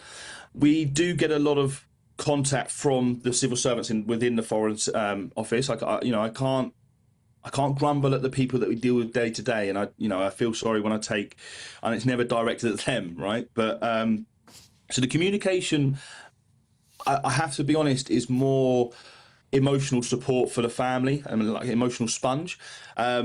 But we're so far past that we, you know, it's like we don't want the words and the you know, we understand the empathy. We want to see action. We need to see movement. So it's a fine line to have to try and balance that. But, you know, I always say to them, it's not personal against them. But my responsibility is to try and get my mum and Craig home alive and well. OK, Joe, which is why, of course, you're coming on. I'm sure the last thing you want to do is come on and speak publicly about it, but you're trying to keep the profile of your parents up there in the hope of providing some kind of pressure on the British government to do a little bit more. And we appreciate you coming on and speaking to us, Joe. Thank you so much, Joe. Thank you.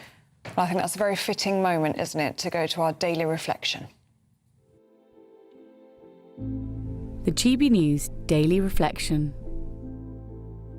Welcome to the Anglican parish of St Andrew's, Wimbledon, where I serve as vicar. The question of who you follow or who you associate with makes a big difference to how other people see us. We see that in social media. So-and-so has stopped following. In Jesus' time, a way that you could show who you associated with was who you sat and ate with. Table fellowship around the meal table was a great sign of association and belonging, which is why it was so shocking in Matthew chapter 9, who Jesus sat and ate with. It says, while Jesus was having dinner at Matthew's house, many tax collectors and sinners came and ate with him and his disciples. Tax collectors and sinners, it's a term for people who weren't very well thought of. Tax collectors colluding with the Roman Empire, sinners known for having done all kinds of morally outrageous things. Jesus Christ came into the world as the Son of God, and yet who did he come to associate with? The outsiders, the people who other people had no time for. And I think that's a shocking but wonderful thing to realize. Religious people like me might sometimes put other people in a box and look up or look down using our own ideas and categories. But Jesus cuts through all of that. Jesus came for people that other people thought weren't worth the time. He's still like that. That's still what his heart is like. But I think it's also a challenge in another way, because it challenges me to ask, how do I look at other people? Do I put them in a box? Do I judge them and look down on them? And will I associate with others like Jesus does, to love them regardless of what other people might think? Jesus came, he said, for tax collectors and sinners, then and now, which means everyone's welcome to eat at his table.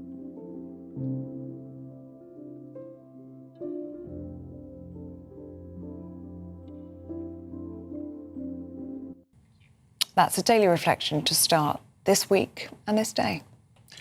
OK, just some breaking news, just an update to the situation in Iran and Israel with these launches. The Israeli Home Security Command just reporting now that they have detected more missile launches from Iran just in the last few moments. They, in the coming minutes, are likely to put out alerts to the Israeli population in certain areas of the country, we believe central Israel. We'll bring you the very latest when we get that. OK, do stay with us still to come. It's going to be sports next with Paul Coyte. So we're 3 days away now for the World Cup. Little update. What's going on? Coming up very shortly.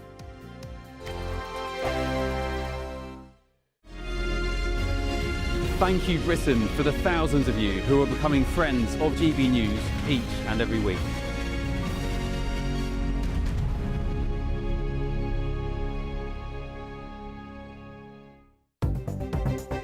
Good morning. This is the latest AI travel news from gbnews.com. On the M8 eastbound at Junction 6, traffic is partially blocked due to a road incident.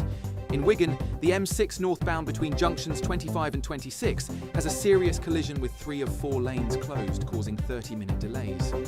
The M25 anti-clockwise between junctions 28 and 26 is heavily congested with delays expected to clear shortly after 8. In Surrey, the M25 clockwise between junctions 9 and 10 has 2 lanes closed following a crash, with 50-minute traffic queues. And on the trains, no services are running between Upfield and Hurst Green. For more travel news, go to gbnews.com. Westminster's full of talk, but out here, it's the real world. Am I allowed to talk now? No, that's it. This is where it matters, real people and real lives. That's what politics is all about. In fact, has Trump made a good start? No. Straight answers, no spin, and just a couple of pints. How many fingers have I got up? About 10. So join me for Lee Anderson's Real World every Friday at 7 p.m. only on GB News. The People's Channel, Britain's news channel. From the school run to the home run, watch a new show for all of Britain. He can say whatever he wants. A straight-talking show where all voices are heard. And, you know, when are we going to stop talking about smashing the gangs and actually do it? With the stories that matter from every part of our country. There's a bit of a crash landing there for your Chancellor. Bold, fearless and standing up for you. That's me, Martin Daubney, 3 p.m. till 6 p.m, weekdays, here only on GB News. The People's Channel, Britain's news channel. Exciting news. Every Friday, my Patrick Christie's Tonight Show is going to have a twist to it. We're welcoming some special guests. You. That's right, on Fridays I'm going to be doing my show in front of a live studio audience because this show is about you and what you have to say. It's going to be the same big debates, same big topics, same big opinions. But every Friday night at 9 p.m, you are invited to come on down to Patrick Christie's Tonight to be a part of the action. Only on GB News, the People's Channel, Britain's news channel. You want to know what's really going on in the corridors of power? Labour don't know what to do with you half the time, and that makes you quite lethal in the chamber. Get behind the headlines with Chopper's political podcast. Join me, Christopher Hope, as I sit down with the great and the good of British politics. We'll see where this ruling takes us. These are the stories shaping our nation. Chopper's political podcast, available now on all platforms. Listen in and stay ahead.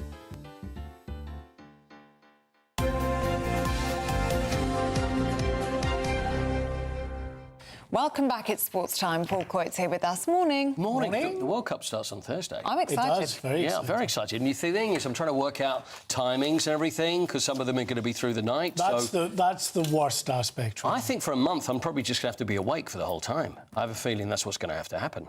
Oh, yeah, because you've got to be here. I know. Oh. And then through the night, what do you think? I don't know. You have to just nap during the day. I think it's the answer. Become nocturnal. So a little update. So England, as you probably know, beat New Zealand both in the cricket, and they played them in, where was it? It was in Tampa on Saturday and won 1-0. Not a worry, by the way, just in case you're thinking, oh, it wasn't very good. They changed it. It's all just trying to work things out for when the World Cup comes along. Play Costa Rica on Wednesday. The first match of the World Cup for England will be Croatia. Wednesday, 17th of June at 9 p.m.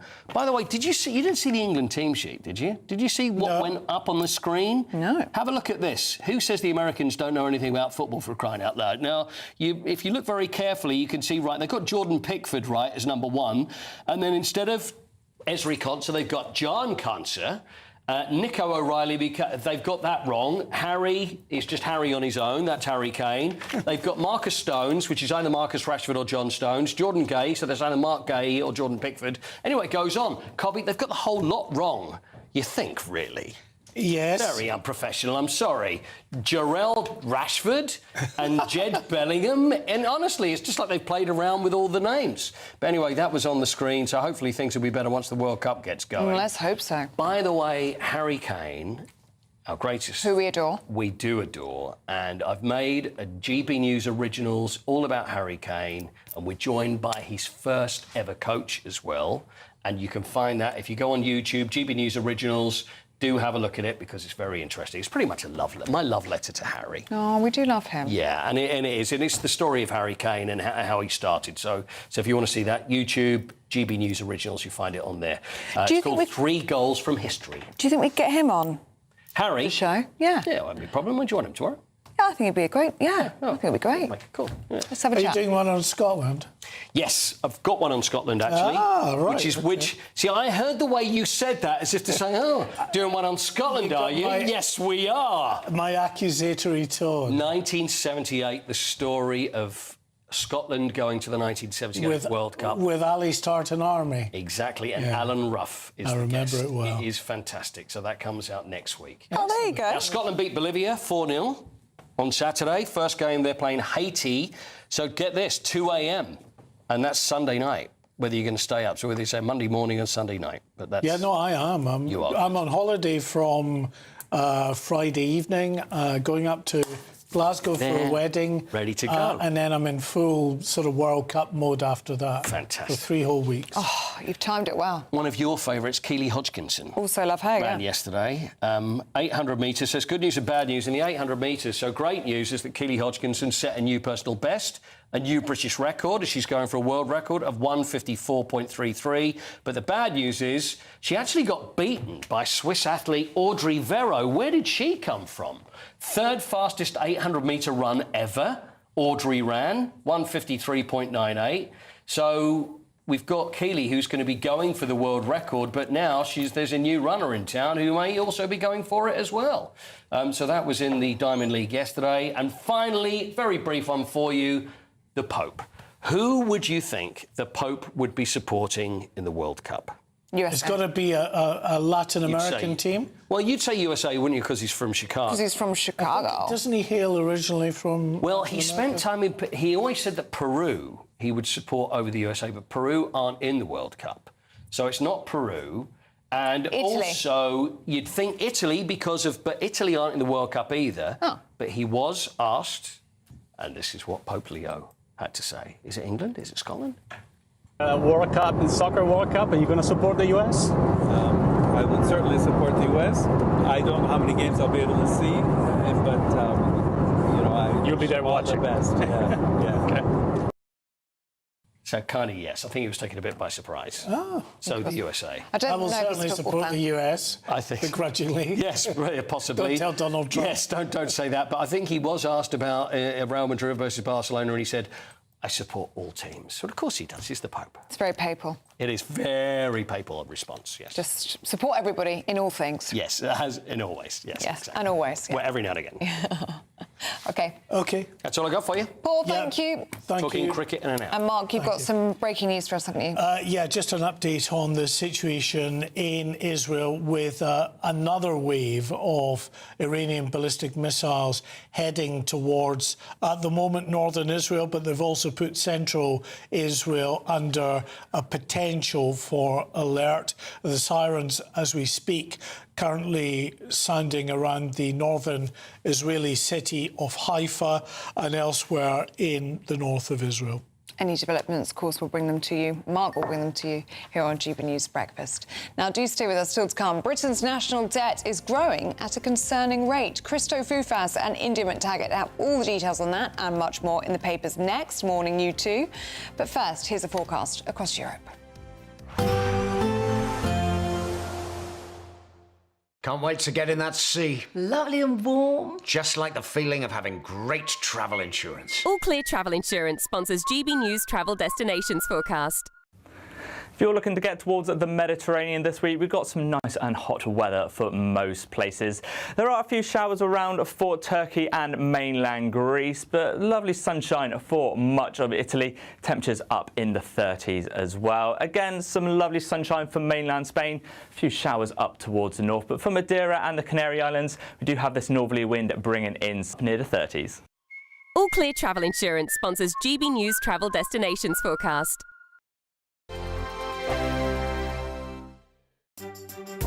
Some people enjoy lazy Sunday mornings, but not me. What's the truth of the matter? So that's a very live question. Would you support him if he waters down these plans? Before the spin sets in, I'll be getting to the truth. This is personal. No soft questions, no easy answers. It's one thing if the state has rules in this country. It's another thing whether the police and others actually police them. Setting the agenda and holding those in power to account. You can't really blame her if the system is set up this way. You will not want to miss it, trust me.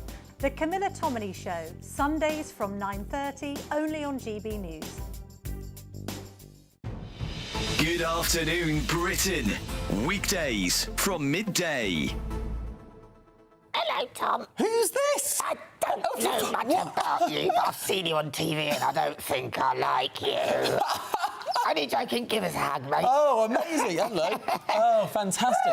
That is, goodness me. So how long have you had this particular bear? Well, this one's called RR Bear. That stands for a car name. It was given to me after certain... Well, we won't go into what happened with it. But anyway, I have two of these. Ah. This is the male version, and then the female version is there because she's found love. With another bear called Mafia Bear. I don't know what... Do we have the picture, Lulu, as our producer? Because they found love. Now, I find... we had this discussion this morning before we came in, and I was thinking, gosh, well... You can't see him! Who's been decapitated by our there you go. also banner. Now, he's not happy about that. Now, I suppose we should ask everyone at home, do you have a teddy bear? Are you sort of living out your Brideshead Revisited idea of adulthood? I have to say I did have teddy bears growing up, but I don't have any of them with my in my house in London. Did your family take them away from you? No. They are all very happily in my childhood bedroom. Oh, no, so cute. But back up in Cambridge rather than here in London. I used to have my favourite teddy bear was called Pandy, and my parents tried to get rid of it because it turned out I was allergic to it because it was contaminated with house dust. And they took it to the jumble sale, the school jumble sale, and I actually went to the jumble sale and bought it back. Wow. And I thought I had two. Mark White. Well, our very own teddy bear in the studio. No, Mark White, he's a teddy bear. Not a little Scottish teddy bear. Do you have a teddy bear? You have. I'll give your grandpa a couple. You have. I had an elephant. And what was your elephant called? Chunky. Just elephant. GB News, the People's Channel. Britain deserves a newsroom that puts the facts and your voice first. Well, and that's what you get on GB News. Lively debates, lively conversation. And we're not afraid to hold power to account. And each other. So join me, Andrew Pearce. And me, Miriam Gates, for Britain's Newsroom, weekdays from 9:30 on GB News.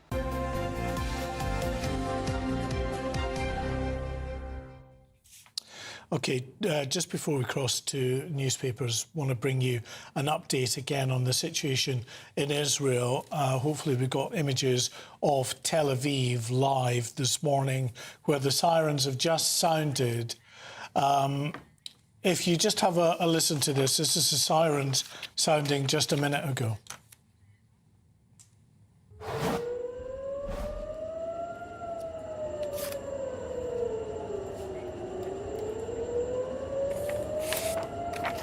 So the air raid sirens sounding there over Tel Aviv, central Israel, and also northern Israel, incoming ballistic missiles from Iran as yet another wave has come in. There have been 2 waves already this morning of ballistic missile attacks. This is the third. We had about 2 or 3 waves last night, so it is absolutely continuing into this morning, which is understandably a worrying indication of where we might be headed in terms of retaliatory strikes. Well, any developments we have, we will bring to you here on GB News Breakfast, so do stay with us. In the meantime, let's have a look at the papers this morning with journalist and broadcaster Christo Foufas and the entertainment and royal correspondent at The Telegraph, India McTaggart. Morning, you two.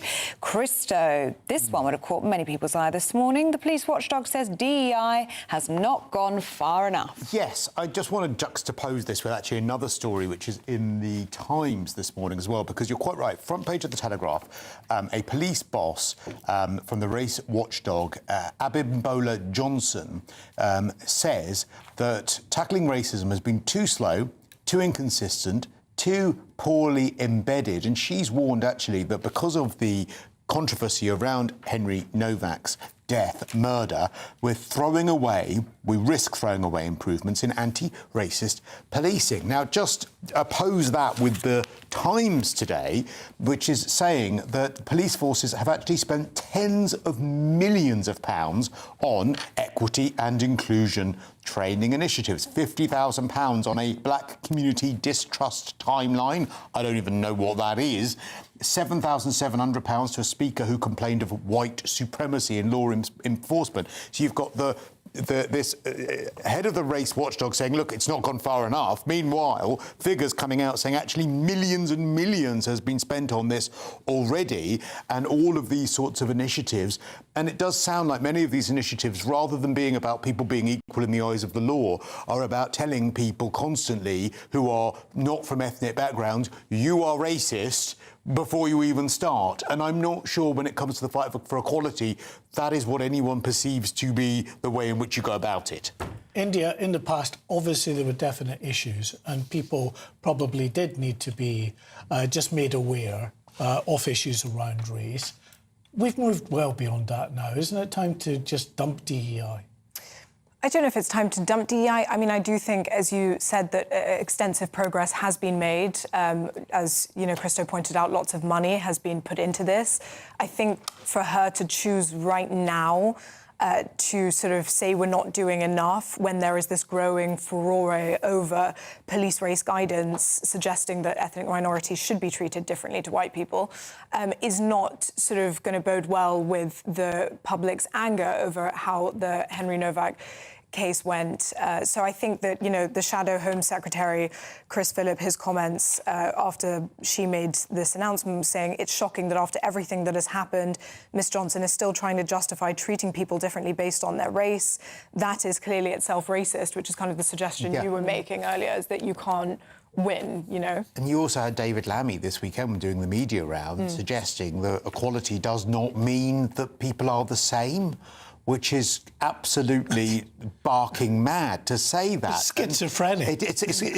I mean, the problem is that what we have at the moment is the government not even acknowledging that there appears to be a problem, and also complaining about JD Vance intervening, when, of course, I think that most people look at all of this and the reaction to George Floyd and everything else that came from our leaders here and just see the absolute hypocrisy of it all and the refusal to even acknowledge that there's any kind of problem. And so I don't think many people are going to have much hope that anything's going to be solved, because you don't solve anything if you don't think the problem exists. Great point. India, let's have a look at this story which will alarm people this morning. UK national debt rises fastest, bar Botswana. Yes, it doesn't read well, does it? Britain's national debt is growing at a faster pace than any country in the world except for Botswana. These are data from the International Monetary Fund. So the UK's debt as a share of GDP has tripled over the past 25 years. So economists and politicians obviously warning crippling debt levels are piling unnecessary pressure on families, which we are seeing, and that this risks triggering a bond market meltdown.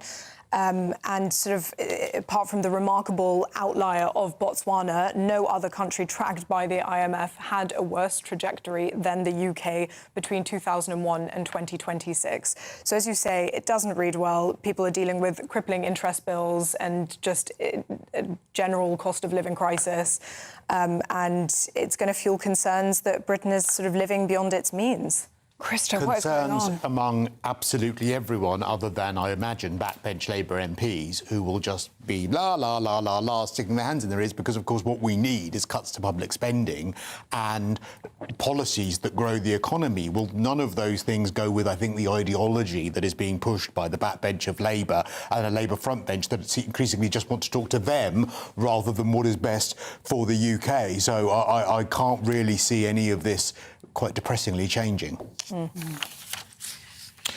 Can we look at the story in the Times on NHS surgeons operated on the wrong patients? I absolutely can't believe this story. It is absolutely your worst nightmare, and it is the story of NHS surgeons that, you know, you go into surgery for whatever it is that you might have wrong, and they are either operating on the wrong body parts or the wrong patients when they do, if they do get the correct body part. They've even removed limbs, I'm told. I mean, my mum always says to me, if you go into hospital, get them to put a marker, like an actual marker on the part of you that you need to have dealt with, because it's happening. It's not only that, there are 403 never events, they're called, which are events that shouldn't happen, and that's just between April 2025 and March this year.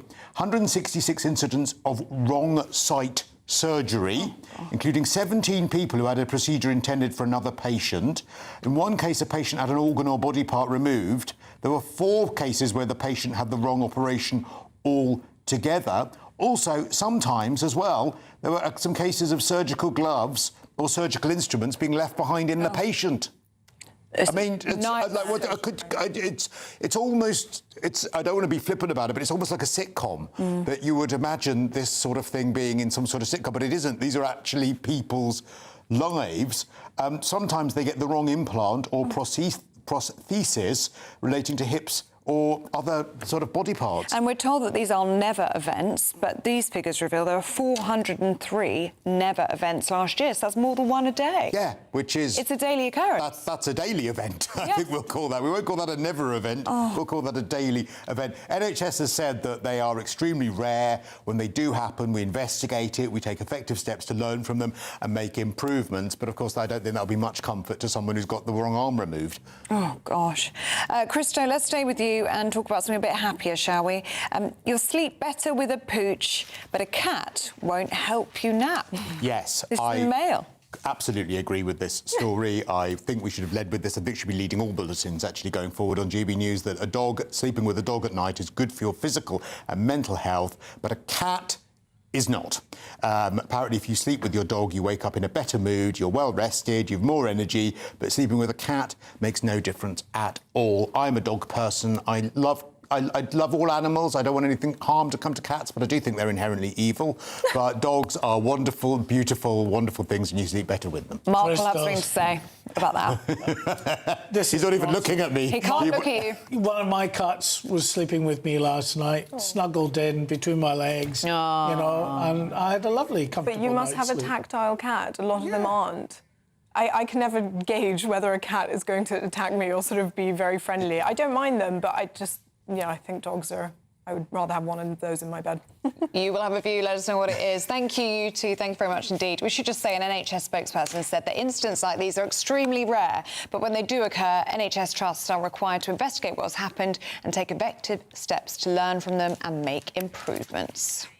OK, time for the Great British Giveaway. Here's all the details you need. We're here at the Imperial Island Resort in Paphos, to celebrate the chance to enjoy your most spectacular summer to date. Someone has to win our stunning cash prize of £76,543.21, and that person really could be you. Imagine all of the fun you could have this year with that. You could treat the family, treat your friends, make it a super summer for everyone you know. Or just enjoy a bit of me time, safe in the knowledge all those day-to-day financial stresses have been taken care of. £76,543.21 in totally tax-free cash could be yours in time for summer. Just make sure you don't miss out as lines close on the 26th of June. For a chance to win, text cash to 63225. One entry costs £2.50 plus one standard network rate message. Or text bonus to 63225. 5 entries cost £5 plus one standard network rate message. Go to gbnews.com/win. Entries start at £2.50. Call 0903 686 3232. Calls cost £2.50 plus your network access charge. Or post your name and number to GB21 PO Box 8690 Derby DE1 9TT. UK only. Entrance must be 18 or over. Lines close at 4 p.m. on the 26th of June. This is a network giveaway. Entries will be pulled. Please check the closing time if listening or watching on demand. Good luck. Got you all going on cats. Caroline says, sorry, my cats sleep with me. Cats choose you, dogs would sleep with anyone. Anyway, on that note, here's the weather.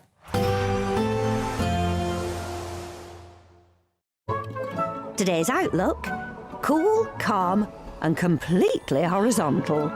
Boxed aircon sponsors the weather on GB News. Good morning and welcome to your GB News weather update from the Met Office. It's been a pretty wet start to summer and it does look like that is going to continue into the new week. However, there is some sunnier spells in the forecast for the next couple of days. But for this morning and for the rest of the afternoon, we do have some heavy showers across central England, which are slowly moving their way eastwards. Now, some of these are going to be heavy. We could see up to 20 millimetres falling within a couple of hours, possibly even the odd rumble of thunder. But for the rest of the UK, we do see the return of sunnier spells. There is a few showers across Northern Ireland, but temperatures are on the cooler side, especially for the time of year. Highs of around 15 or 16 degrees, maybe an 18 or 19 in the very far southeast.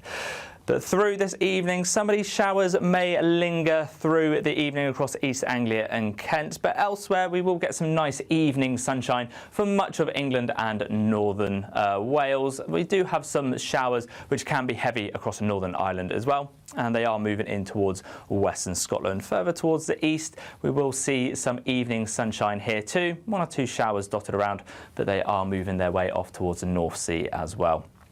Now, as we go through the overnight period, you'll see the swirl of cloud and rain up towards the northwest, which is bringing these showers towards the western half of the UK. Some of these could potentially be heavy, but clearer skies out towards the southeast. Here we could see temperatures dipping into those mid-single figures, so it will feel rather chilly to start Tuesday. But as the sun comes up, it will be a nice start. But as we go through the day, showers will develop for pretty much everywhere as we head through the morning and into the afternoon. Some of these are likely to be heavy, chiefly across the northern half of the UK, and we could potentially see some thundery outbreaks as well. It's still on the cool side, temperatures around the mid-teens, so it's a couple of degrees lower than the June average. Today's outlook: cool, calm and completely horizontal. Boxed aircon sponsors the weather on GB News.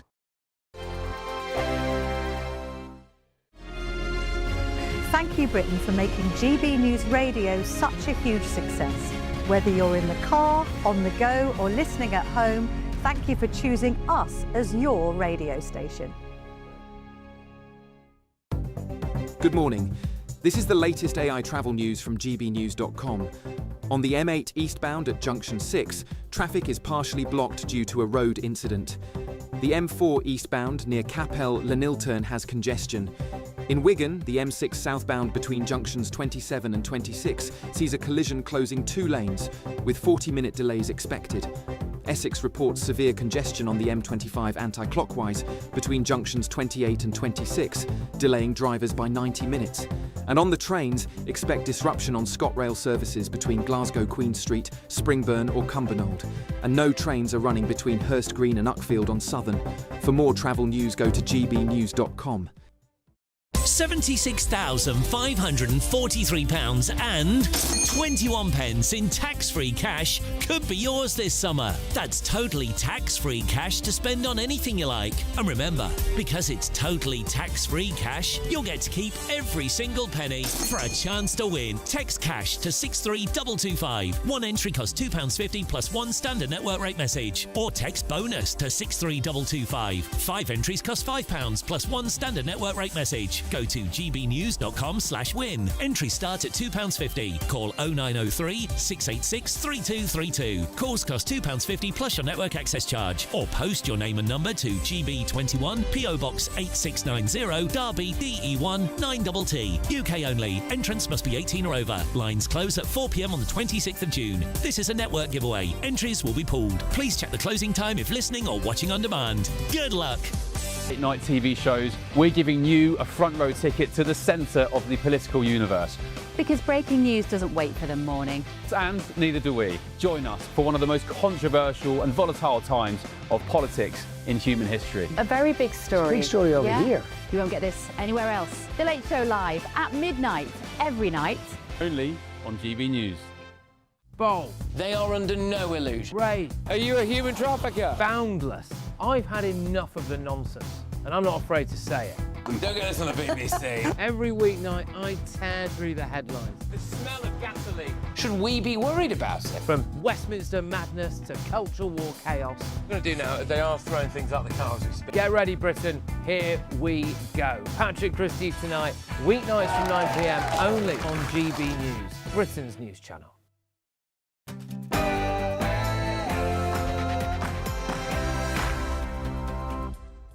Good morning. Iran launches a fresh wave of missiles into Israel.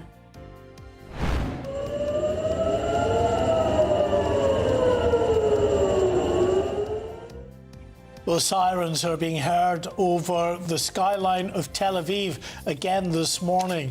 That follows the IDF striking targets in Iran overnight and again this morning in retaliation to the Iranian regime firing around 10 ballistic missiles into northern Israel last night. Well, what will this mean for President Trump and his efforts to reach a permanent ceasefire?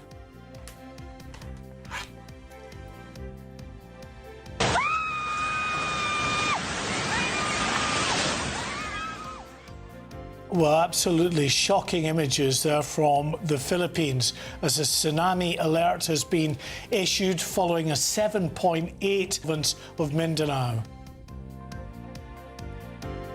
Elsewhere today, Labour launches their tech revolution in a bid to increase accessibility to working people. It comes as Sir Keir Starmer is expected to ban social media for under 16s in the next 10 days. President Trump is considering buying the Chagos Islands as US officials draw up plans to bypass Britain. As Boy George accuses politicians of spreading division instead of making Britain better, we're going to be debating this morning, should politicians get on with their jobs and stop using social media? And sport this morning, Christian Eriksen's recovering in hospital after collapsing again whilst playing for Denmark. Also in tennis, Alexander Zverev throws off the best player never to win a Grand Slam tag as he wins the French Open. And why was England's test win against New Zealand all over so quickly? It's been a pretty wet start to summer so far, but will we see the return of any sunny spells? Join me for all the latest later. Good morning. It's just gone 8 o'clock. I'm Ellie Costello. And I'm Mark White. Welcome to GB News Breakfast.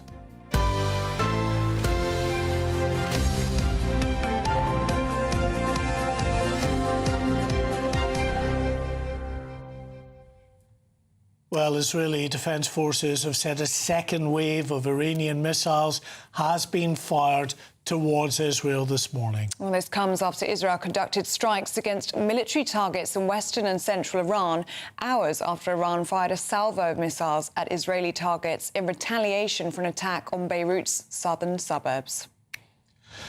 Well, worrying developments, certainly. We're joined by the Shadow Chancellor, Mel Stride. Good morning to you, Mel. In terms of what is unfolding again in Iran and Israel, some real concern that this has the potential to really worsen. Yes, this is not a good development, as you say. I believe the Iranians have said there'll be at least a week of these kind of assaults, and of course Benjamin Netanyahu himself under huge pressure to respond, as indeed Israel has done, not least because he's got elections this year, and that's what the public in large part are expecting of Israel under those circumstances. The real problem, though, Margaret, of course, is the longer that this goes on, the longer the Strait of Hormuz is closed, the more collateral damage there is to oil and gas facilities in the region, then the greater the economic impacts. And that has to be the worry, that this is now going to continue for some time. What is your response to reports that President Trump is considering buying the Chagos Islands, which US officials, we're being told, are drawing up plans which would bypass Britain? Well, we'll have to wait and see what materialises from that and what the details are. I think it's very recently landing news. I am very pleased that the Conservative Party applied pressure on this Chagos situation such that we haven't ended up in a position where we're actually paying Mauritius £30 billion for the privilege of continuing to have access to Diego Garcia going forward. But the critical thing in terms of our defensive posture will be that we maintain access to Diego Garcia going forward for many years to come. Would it work better for Britain then if it was under US control and it was bought by President Trump?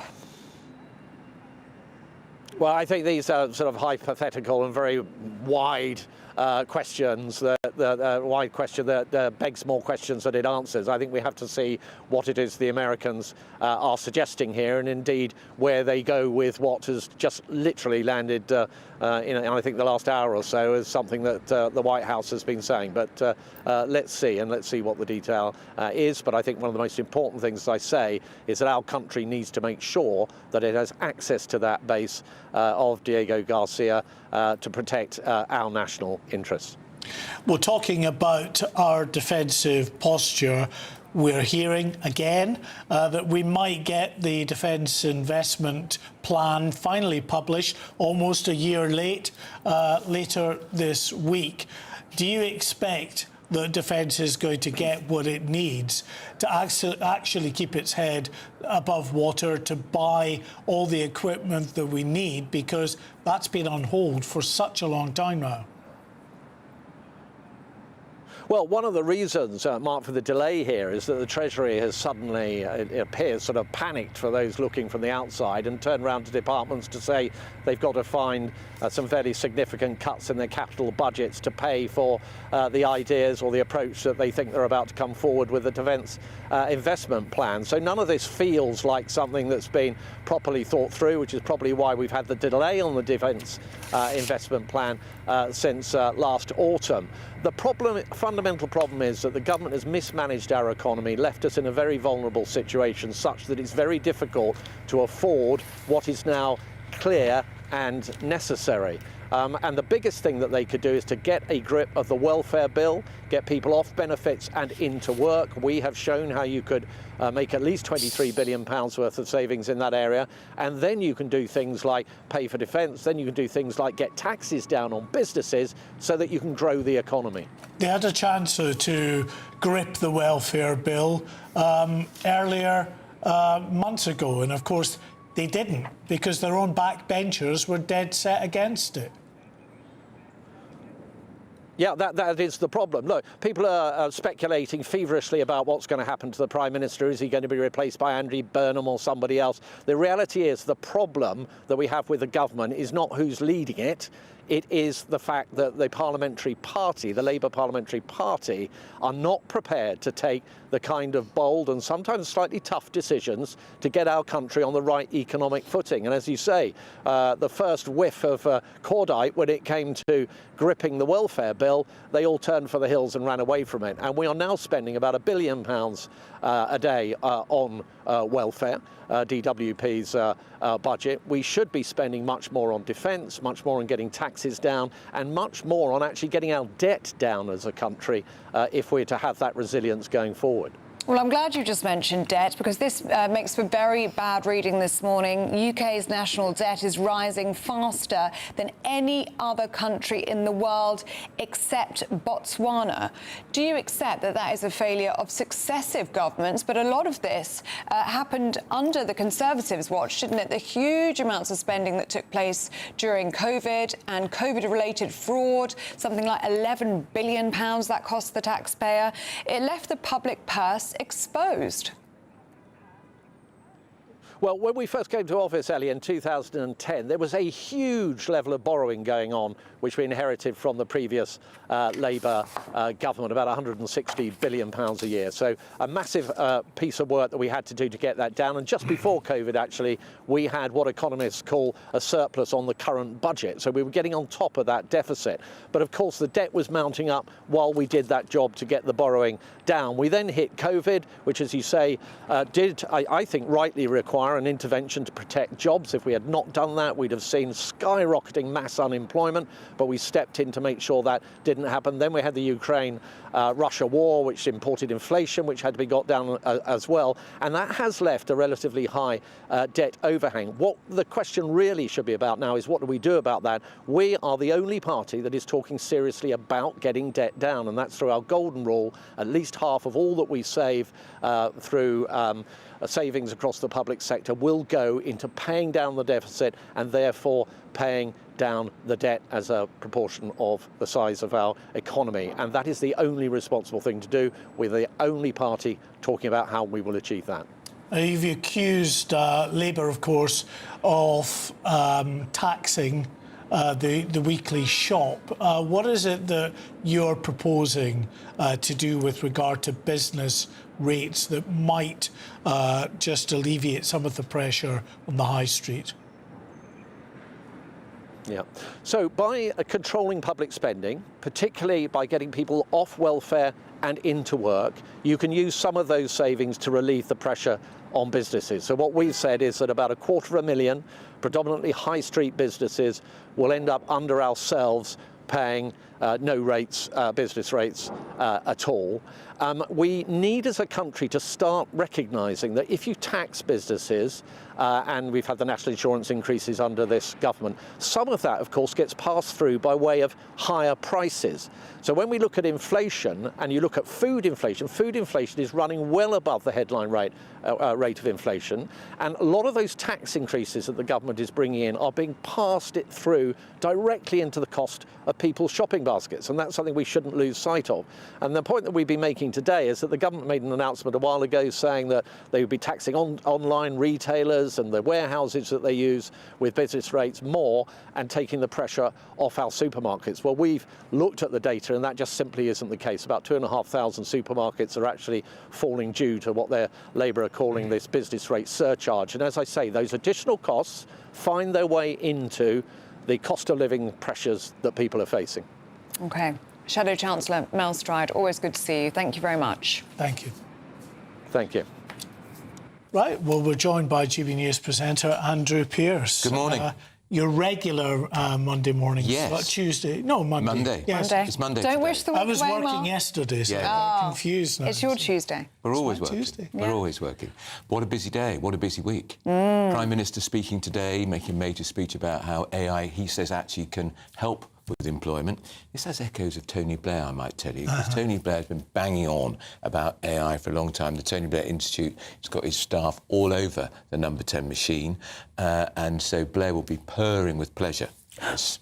What do you make of reports this morning that we could see a social media ban within the next 10 days? I think we could, because what this is all about is the Prime Minister trying to show he is not a lame duck, because we all know there could be a leadership challenge within weeks, months, and he's trying to show to Labour MPs, I've still got plenty of ammunition behind me, I've got lots of ideas, policy ideas, that we're also going to get finally we're going to get the defence investment strategy, which should have been published last autumn. We're going to get that in a few weeks' time. So this is Starmer trying to show I'm not dead and buried yet, trying to show to MPs, stay with me, stay true. This is all about showing that he's alive and kicking. And on the social media issue, that would be a direct sort of challenge to Elon Musk. Yes. Given what he's been saying about British government policies of late. Yeah, and I find it very interesting that all these politicians in the Labour government attack Elon Musk for interfering and using X to attack Britain all the time. The Prime Minister's all over Twitter. He uses it all the time. So does the majority of his cabinet. If they want to have nothing to do with Elon Musk, disassociate from him. A lot of people would possibly follow suit. Hurt him in his pocket. Also, it's pathetic anyway, because, you know, Labour in particular have, you know, said both on social media and, you know, over the airwaves in Parliament, wherever, very critical things about President Trump, about the US policies on gun crime or whatever the topic of the day might be. They criticise and have opinions on the US all the time. Why shouldn't it be reciprocal? The Foreign Secretary has described the President of the United States as a misogynist racist. And I pointed out in my column in the Mail today that actually this is a Labour leader who sent hundreds of his party activists to the last presidential election to campaign for Kamala Harris, the Democratic loser. And, of course, Trump doesn't forget. Anyway, why shouldn't politicians abroad, if they want to speak out, let them speak out? Look, I think J.D. Vance got it wrong when he said he blamed the death of Henry Novak on the mass migration in this country, because we know Henry Novak's sick killer was born in Britain. But the Defence Secretary... Although there is an issue with migration in terms of it does... you know, reflect the way that institutions, like the police service as react to people of different backgrounds. So all that gets fed in. Of course. Look, the police have been indoctrinated for decades, but especially in the last few years, with all this diversity, equity and inclusion stuff, which... And there's a story in the Times today saying tens of millions of pounds the police have been spending on this. That's tens of millions of pounds that I'd rather see spent on bobbies on the beat, on community policing. That's what we want. Not teaching coppers in a classroom about black versus white. But then we've also got this story on the front page of the Telegraph, Andrew, that DEI has not gone far enough, according to a police chief. Right. Well, that police chief shouldn't be a police chief for much longer, because it's gone too far. Everybody knows it's gone too far. I think it's gone too far in the NHS. I think it's gone too far across the public sector as a whole. I think it's paralysing institutions up and down the country because people are terrified of being labelled racist. I think there was a time, you know, a couple of decades back or so, when the nation would have benefited and did benefit from being, you know, more racially aware, and the likes of DEI was important then. We've moved on as a society. Of course we have. And how does any of this stuff, how is this going to help police recruitment? How's this going to help recruitment into the military? Nobody's going to want to go near these organisations because they're worried that Big Brother, which is the race diversity machine, is going to tap them on the shoulder. Can we just touch on the Defence Investment Plan? Yeah. Where is the money going to come from? It's going to come from cutting spending on major projects, building projects and the like, which could potentially create lots of jobs, thousands of jobs. So every department is going to get whacked to pay for this. And I thought it was ironic yesterday that the Prime Minister was strutting his stuff yesterday with the German Chancellor, the French President. Again. And the Ukrainian President, when Germany has now, for the first time, overtaken us in terms of defence spending by a country mile. Absolutely. And they've been held back for years because of all the hang-ups over the war. By a country mile, Germany is now the biggest spender on defence. The Germans are putting their money where their mouth is, as opposed to our Prime Minister, who we see, as you said, just yesterday at Downing Street and all over the world stage, showing the world what a tough leader he is in terms of issues around defence. But it's not been followed up by actual money. The army is smaller than during the Crimean War. We've got problems with defence procurement, shortages of submarines, equipment that doesn't work. And there was a Defence Select Committee report over the weekend which absolutely exposed our defence capabilities. We haven't got any. We are in a very, very, very bad place in terms of defence. And his job as Prime Minister, his most important job, is the defence of the realm. And we know that, of course, that money that will come from different departments won't be coming from the welfare budget. Oh, no, it won't come from the welfare budget. It'll come from building projects, which could create jobs. But could we see another rebellion over that? Would they accept cuts, these backbenchers? Well, they're in such a fractious mood that could, but of course that may not be Keir Starmer's problem for much longer. It may be somebody else's. Let's wait and see. Andrew, thank you very much. Right, should we get a check on the weather now with Liam?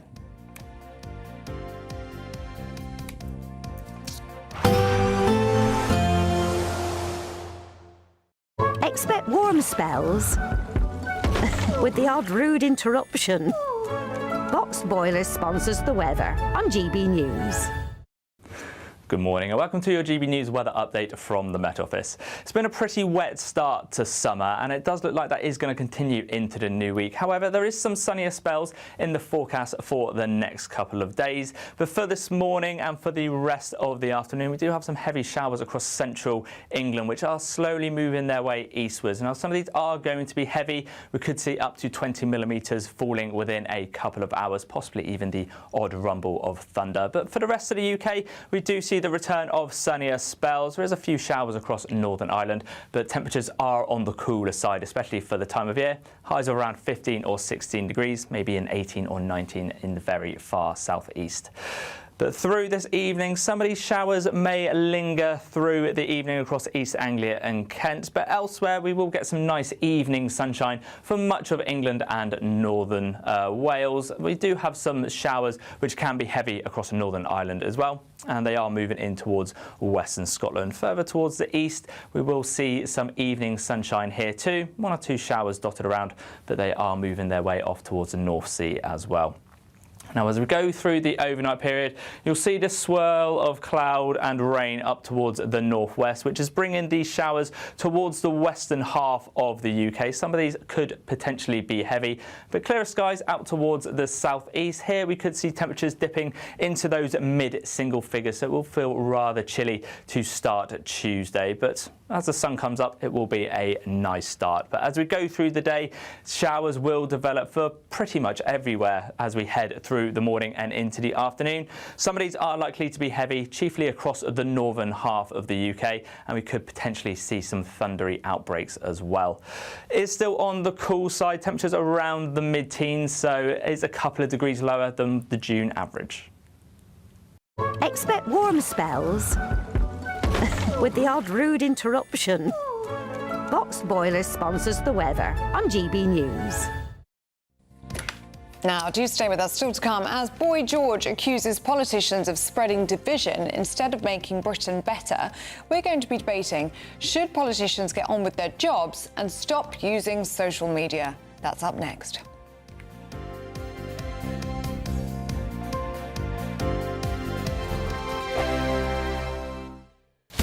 Breaking news, live updates, stories that matter. From the heart of the GB newsroom to every corner of Britain, with our team of dedicated journalists across the UK. GB News bulletins are there to deliver the latest news that matters to you. Bulletins on GB News, The People's Channel, Britain's news channel.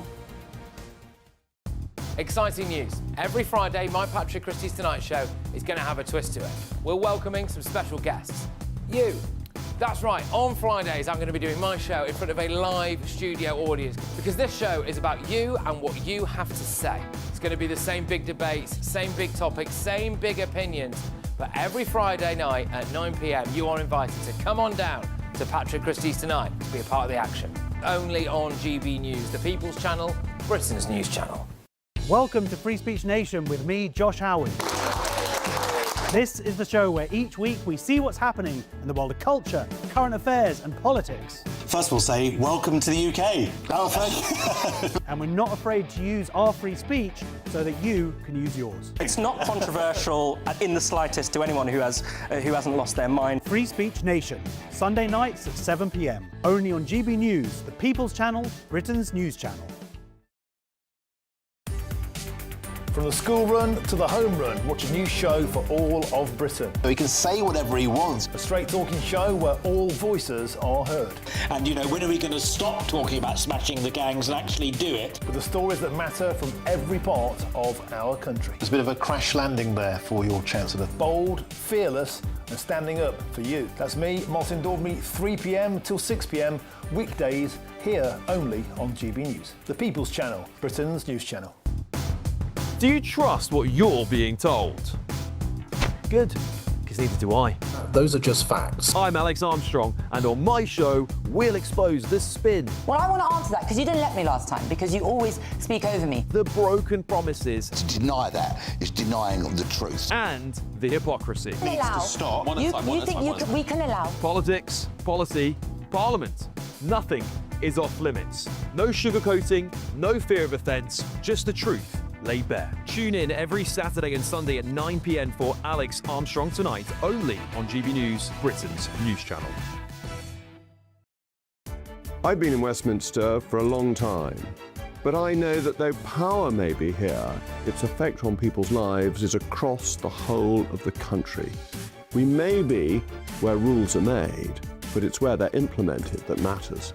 Join me, Jacob Rees-Mogg, for forthright and frank discussion on where Britain has come from, where it's going, and where it will end up. That's State of the Nation, Monday to Thursday, 8 to 9 o'clock. Vox Populi, Vox Dei.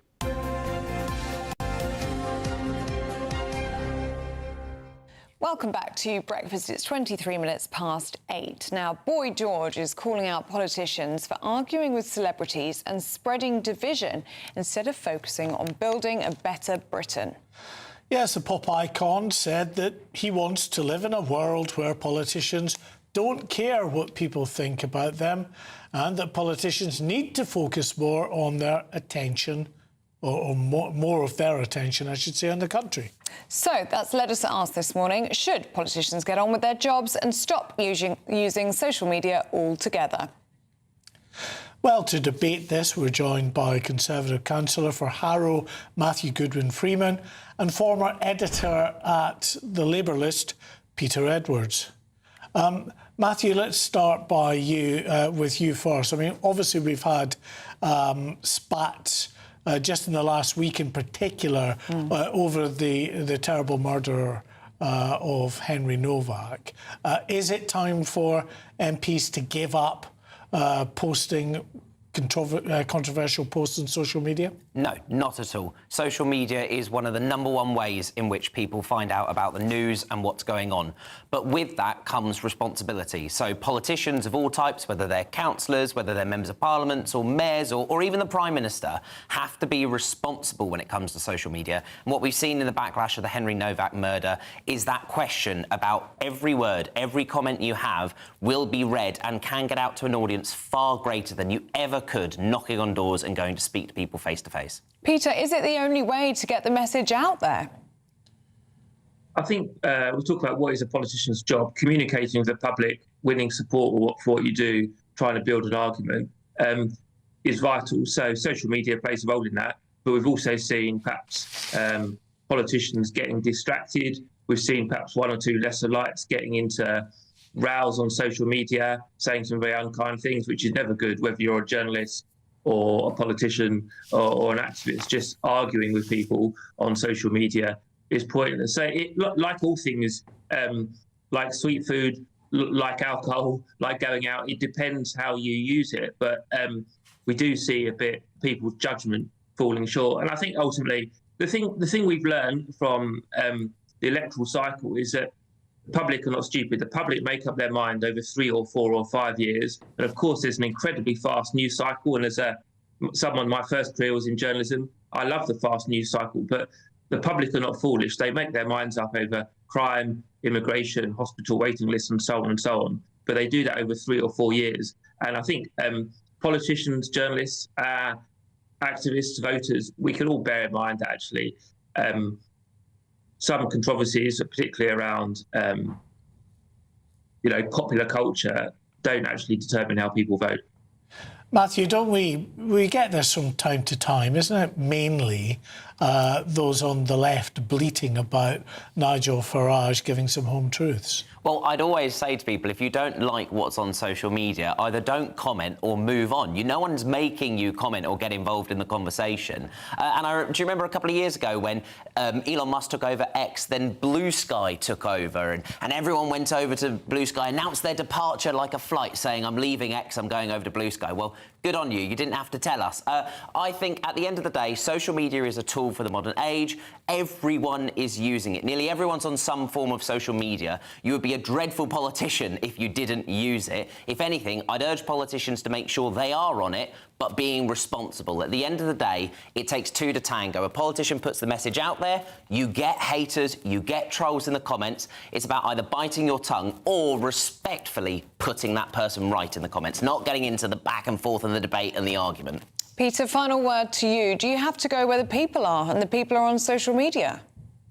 You have to go where the people are, but you also have to take personal responsibility. Very quickly, I do a bit on social media, not much, and I get a few insults, and I don't bother engaging with them. Then other walks of life, like sport and cricket, I'm on social media. It's very friendly, very supportive, and we're all talking about a cricket club we love. So it does ultimately come down to personal responsibility. But I do think voters make their mind up on politicians' performance over 3 or 4 years, not 24 hours. OK, Matthew. OK, both. Thank you very much. Peter, thank you very much. Let us know what you think. You will certainly have a view. gbnews.com/you'll say. Right, time again for the Great British Giveaway. Your chance to win £76,543.21. Here's all the details. Welcome to the Imperial Island Resort in Paphos. There's an incredible £76,543.21 in tax-free cash to be won. Cash to spend however you like, which means you really could be enjoying the 5-star treatment this summer. Cheers! All that cash could take you on the trip of a lifetime, or just enable you to relax in the knowledge that the rest of the year is on us. You could really make a splash this summer. For a chance to win £76,543.21 in tax-free cash, text cash to 63225. One entry costs £2.50 plus one standard network rate message. Or text bonus to 63225. 5 entries cost £5 plus one standard network rate message. Go to gbnews.com/win. Entries start at £2.50. Call 0903 686 3232. Calls cost £2.50 plus your network access charge. Or post your name and number to GB21 PO Box 8690 Derby DE1 9TT. UK only. Entrance must be 18 or over. Lines close at 4 p.m. on the 26th of June. This is a network giveaway. Entries will be pulled. Please check the closing time if listening or watching on demand. Good luck. Now, if you're travelling to work or school this morning, here's your traffic and travel update.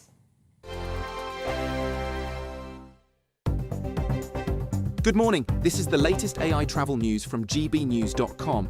Traffic is severely blocked on the M8 eastbound at Junction 6. On the M8 westbound, major congestion exists between Junction 29 Castleton and Junction 29A St Mellons due to high traffic volumes. Motorists on the M25 anti-clockwise face delays of up to 2 hours between Junction 29 and Junction 26. A crash has closed lanes on the M25 clockwise in Surrey between Junctions 9 and 10. The M6 southbound near Wigan experiences prolonged delays following a serious collision. And on the trains, Great Western Railway and ScotRail services face disruptions. For more travel news, go to gbnews.com.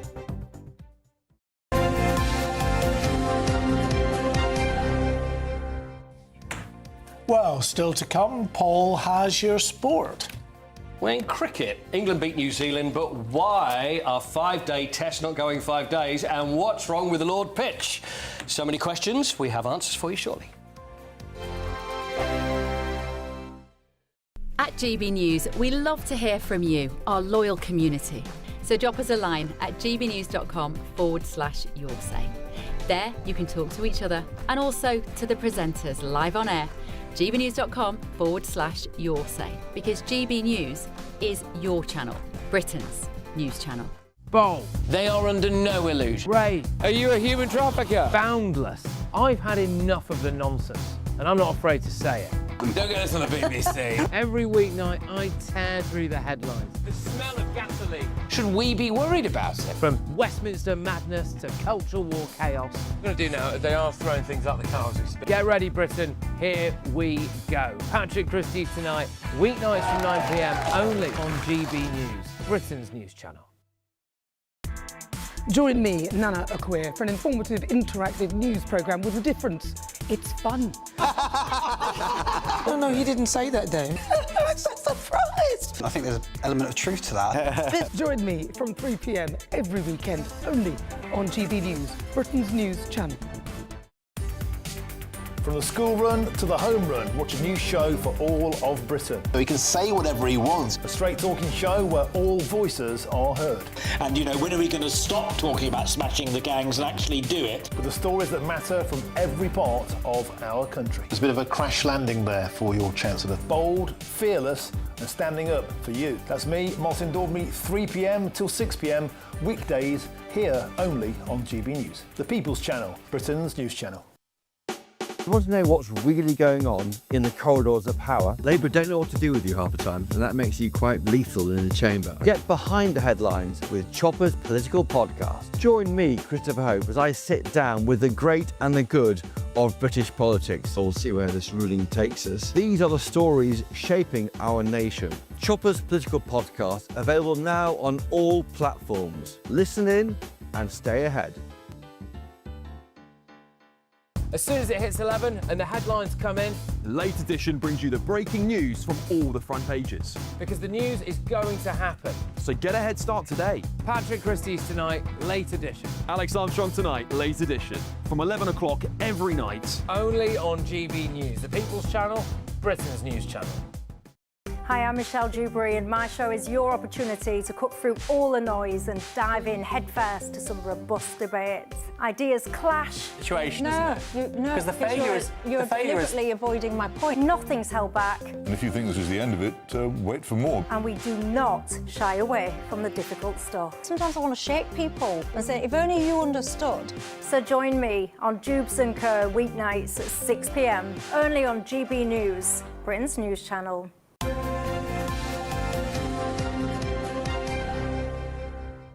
Welcome back. It's sports time. Paul Coates here with us. Cricket was a bit strange. Short. Because it was short, 165 overs, second shortest test in Lord's history, shortest since the 19th century. So something's going on. There's talk about the pitch, whether there's something wrong with the pitch, and the fact that these tests don't seem to be going 5 days. So if you want to get a ticket for the test series, and it's probably never a good idea to book it for day 5 because the chances are you're not going to be going. I need answers. So I have someone that will have answers for me. Now, my favourite cricket writer from The Athletic, Paul Newman, is joining us right now, and hopefully we'll have all the answers to help me through this. Paul, great to see you. What is going on? Is this bad? It seems it.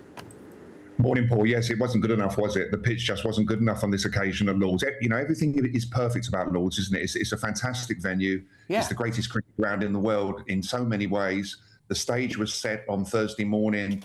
Huge attention on this test match because England desperately needed a win after what happened in the Ashes. And the pitch was just substandard. It just wasn't good enough. It was unsatisfactory. What was it? What was with the pitch then, Paul? What was the matter with it? The problem was variable bounce. You know, we've seen a lot of pitches be very flat or very good for batting. This one was inconsistent bounce, and it was quite dangerous at times. You could tell there was a problem from the very first ball. The very first ball, New Zealand's Matt Henry came running up, bowled it, and it went straight along the ground past Ben Duckett's off stump. Yeah. And you thought, hello, this is not right. Now, Lords have had a problem with their pitches for some time, and it basically comes down to overuse. They have so much cricket there. There's only 5 strips in the middle of the square that they can use for the major matches because of broadcasting positions, spectators, etc. And basically, they've become lifeless and tired.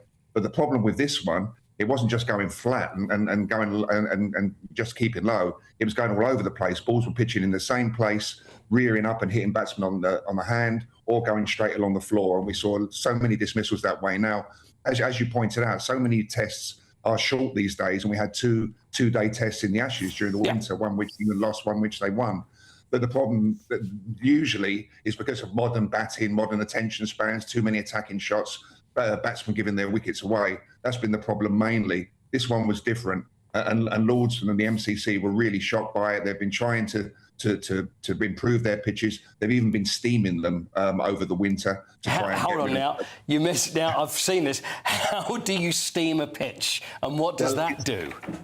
It's supposed to take out all the weeds, all the pathogens. It's supposed to make the grass stronger. They did it in October in advance of this season because they've appreciated they have had a problem with their pitches. It's a method that's used at the All England Club for Wimbledon apparently to make the grass strong, and the grass is lovely there, as we all know. But so they did this in October, 200 degrees Celsius apparently, this steaming device, but it didn't work. Clearly, it didn't work. And MCC have recognised it. They recognise they've got a big problem because there are 3 Test matches at Lords this year, if you include the Women's Test match as well. First time ever the women have played a Test at Lords.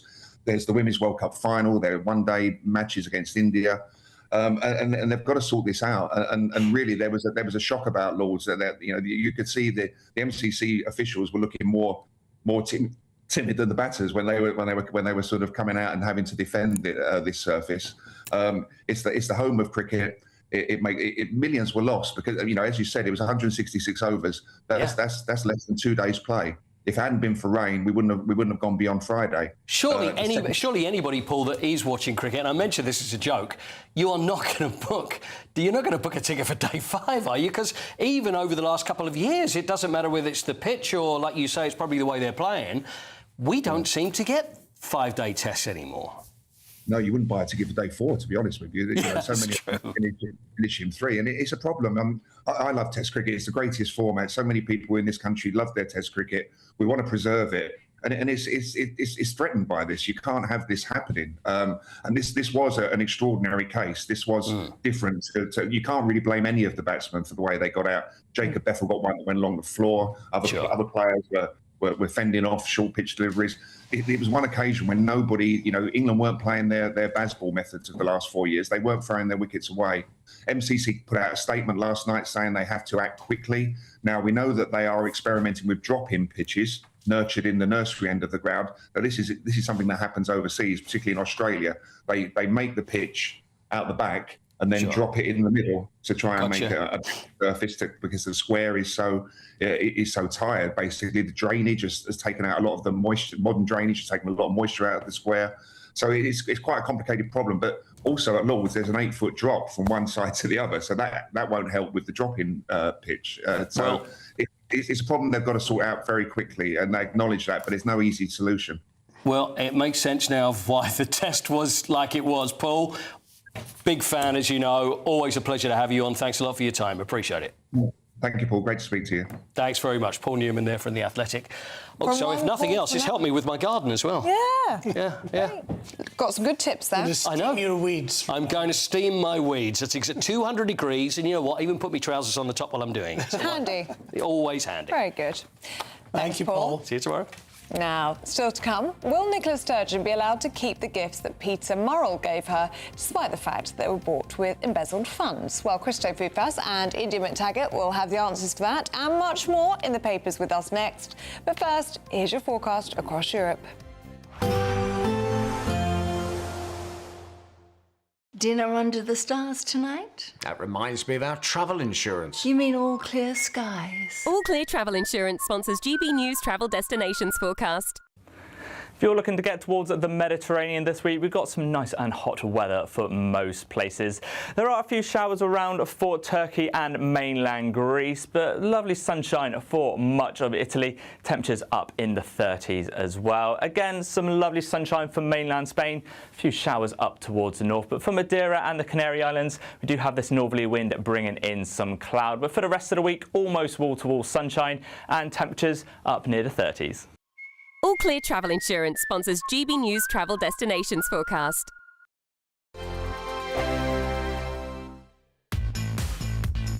5 hosts, 5 opinions, 5 fearless debates, 5 unfiltered takes on the day's news. 5 reasons not to be anywhere else on Saturday night. This is the Saturday Five. You got me. You got me good there. Britain's biggest Saturday night TV show. It's not a bad brand. Yeah. Uncensored. Very, very racist tonight. On the unpredictable. What did she say? Can you translate it for us? And always entertaining. And how can a country go from being led by William Wallace Saturday nights from 6 p.m. only on GB News, the People's Channel. Britain's news channel. You're going to want to stay tuned, trust me. This is GB News, Britain's news channel. Now, I love this story. He's English footballing royalty, but the looming World Cup this summer in North America isn't the reason that Gordon Banks is in the news. No, it's for a far more shocking and mysterious reason. His grandson, Ed, has enlisted the help of investigative journalist Gabriel Gatehouse in the new podcast Foul Play to interrogate the staggering claims that the World Cup winning goalkeeper, get this, could have been poisoned by the CIA at the 1970 Mexico World Cup. It's the front page of The Observer today. Despite that, Gordon Banks pulled off one of the most iconic moments in football history when he made an incredible save, and what a save it was, to keep out Pele's header in a game against Brazil. Here he was reflecting on that a few years ago. He says, I travel all over the world, he says, and people talk about the goals that I scored, he says, but when I come to England, all they talk about is that save that you made to me. What a guy. Well, with me now, I'm pleased to say, is Gordon Banks' grandson and the host of the Foul Play podcast, Ed Jervis. Ed, great to see you. Thank you for joining us on the Late Show Live.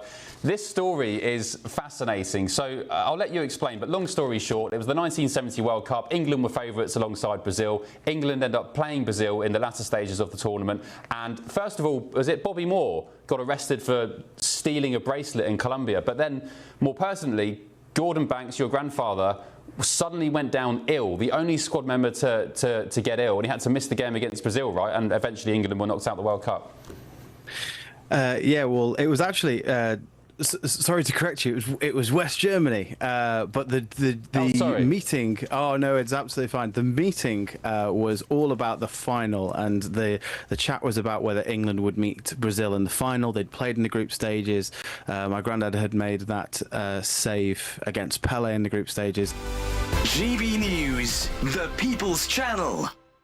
Britain deserves a newsroom that puts the facts and your voice first. Well, and that's what you get on GB News. Lively debates, lively conversation. And we're not afraid to hold power to account. And each other. So join me, Andrew Pearce. And me, Miriam Gates, for Britain's Newsroom, weekdays from 9:30 on GB News.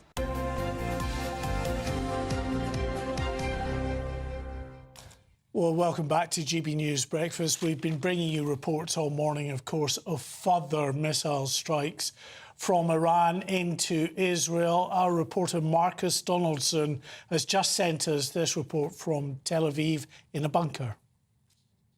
Well, I'm here in a secure spot in our hotel. We've got a sort of armoured door here with red alerts being issued all around Tel Aviv and central Israel, with more projectiles incoming to the central belt of the country from Iran. This is the third time we've been in a safe spot in this bunker today. The third alert we've had air raid sirens going all over the skyline here. So third time this morning. So this does feel like a ongoing and perhaps maybe escalating situation. I'm in here with a few other colleagues from the media and a couple who are here on holiday. From the north of the country, they're thinking they might go home now because it just doesn't feel safe. So we're just waiting for the all clear, and yes, so ongoing, hopefully not escalating, but currently in this bunker.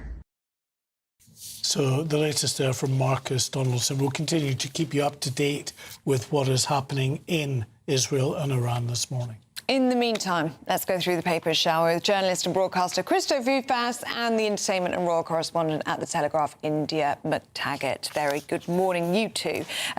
Christo, should we start with you? Yes. Is Nicola Sturgeon allowed to keep all these gifts that were bought for her by Peter Murrell and these embezzled funds? According to a law lecturer at Dundee University, her name is Yvonne Evans, who was asked about this, it's her specialty, and she said, probably, yes. What? That's outrageous. Highly likely hundreds of items would be ignored. These, of course, include the Mont Blanc collector's pen box that was £850. Also, of course, now some things were seized. So some of the stuff was seized. But the thing is, there's never been a comprehensive list of items actually released by the police. And, of course, Nicola Sturgeon herself has said, well, look, some things are mine. Some things were actually gifts. So, for instance, there was a £425 pendant that she had seen admiring during a visit to Shetland that she loved and wore a lot. Now, that was included in court documents of items bought during with these embezzled funds. But she said last week, nothing that belongs to me should be part of any process to recover money that he embezzled over this 12 years. And so, therefore, there could be items that are just ignored, that never turn up, or that were gifts. Not bad, is it? Gosh. Also her saying that they were birthday and Christmas presents as well, which is like pulling on the strings of like, you can't take those away. But the thing is, if this was me, I would be scrambling around that house saying, look, just take these things. I'm going to purge my house of anything. Absolve myself. Yeah, I'm not sure whether this was a gift to take it anyway. Yeah, you would. Feel a bit unclean, you know, you wouldn't want to you would feel be guilty. associated with stolen goods. You'd feel guilty. Well, she's still insisting, though, that she had no idea about any of it. So I suppose in her eyes, she's not. And absolutely, and if you accept that at face value, that's fine. But she knows now that they may have been purchased with embezzled funds. So surely you would want to just kind of rinse your hands. No, I don't disagree. I mean, I'd be the same. I'd be looking around everywhere trying to find them. Saying, I don't need this Mont Blanc pen box. I'm going to get rid of these 7 hairdryers that were lying around for my bald former husband. I don't think we need these. Actually, I can make do with 6. So, you know, you would, wouldn't you? But that's just you and I. I don't know. Maybe we have different way of thinking. Let's have a look. India at the Times this morning. Young children who sleep poorly turn into depressed teenagers. Yes, I thought this study was quite interesting. So basically, depression is more common among teenagers who had poor sleep in early childhood. This has been research done by the University of Birmingham. They've examined data collected from more than 15,000 children in the Children of the 90s study. So data on nighttime sleep duration was collected when children were 6, 18 and 30 months. And then at 3.5, 4 to 5, 5 to 6 and 6 to 7 years old. Then self-reported depression symptoms were taken when the children were 12, 13, 16, 17, 21 and 22. And they found that if they had persistent shorter sleep, they were almost twice as likely to report higher levels of depression between the ages of 13 and 22. And that's quite interesting. And they were also saying that the shorter sleep cycles are easier to treat than depression later in life. So they're urging parents, reduce screen time, have consistent bedtimes, encourage physical activity during the day, create a calm sleep environment. But basically, if you tackle this when they're younger and get them sleeping, they're much less likely to get depressed later on. They need a dog. You do. We come back to this. There's no Everything comes back to needing a dog. Yeah, honestly, like it would have sniffed out some of the, the impropriety with Nicola Sturgeon and her partner. It would have sorted out sleep. I mean, there is no problem that it can't solve. I don't know how your dogs don't disturb you. We've tried to sleep with Monty once, and he was stamping all over my head. I just think that they're well trained. Well That's trained. The difference. That's what That is it the difference. Yes. You see. Yes, Monty, we've got work to do. That's a real attack on you. No, I will say he did graduate puppy class last week. Did he? Against all odds. Did he get a hat? And could he like throw it in the air? Rosette. Rosette. Yes. Yes, I don't know quite how he managed to do that. By some miracle. Crystal, can we ask you about the Times story? Yes. Which... This is clearly becoming more relevant. We're going into the summer months proper, when people are going to be heading off to their holiday destinations, but they're going to be waiting. 6-hour waits. That's what they've been told to brace for. It's in the Times. Also reported on your website as well, heading to European hotspots, facing delays of 6 hours because of these EU border checks, worse than feared. And apparently, Raphael Schwarzman, who is the Vice President for Europe at the International Air Transport Association, saying that the EU's border system meant a hard risk of long waiting times that have resulted in people people actually missing their flights. As you have said, we're entering this peak holiday season now, and it's this new entry and exit system that the EU have introduced, meaning that personal information might be needed, fingerprints, photographs being taken, all of these sorts of stuff. We're seeing the same at Dover and other ferry ports, train stations and the like, the Eurostar, for instance. But this is outrageous, isn't it, India? Because we've had years to prepare for this moment. Yeah. You're exactly right. We've had years, and yet still it's a shambles. They don't have enough machines. They don't have enough staff manning them. My friend just experienced this going to Italy over the weekend. It's hours-long queues. You've got to go so much earlier. It's completely inconvenient.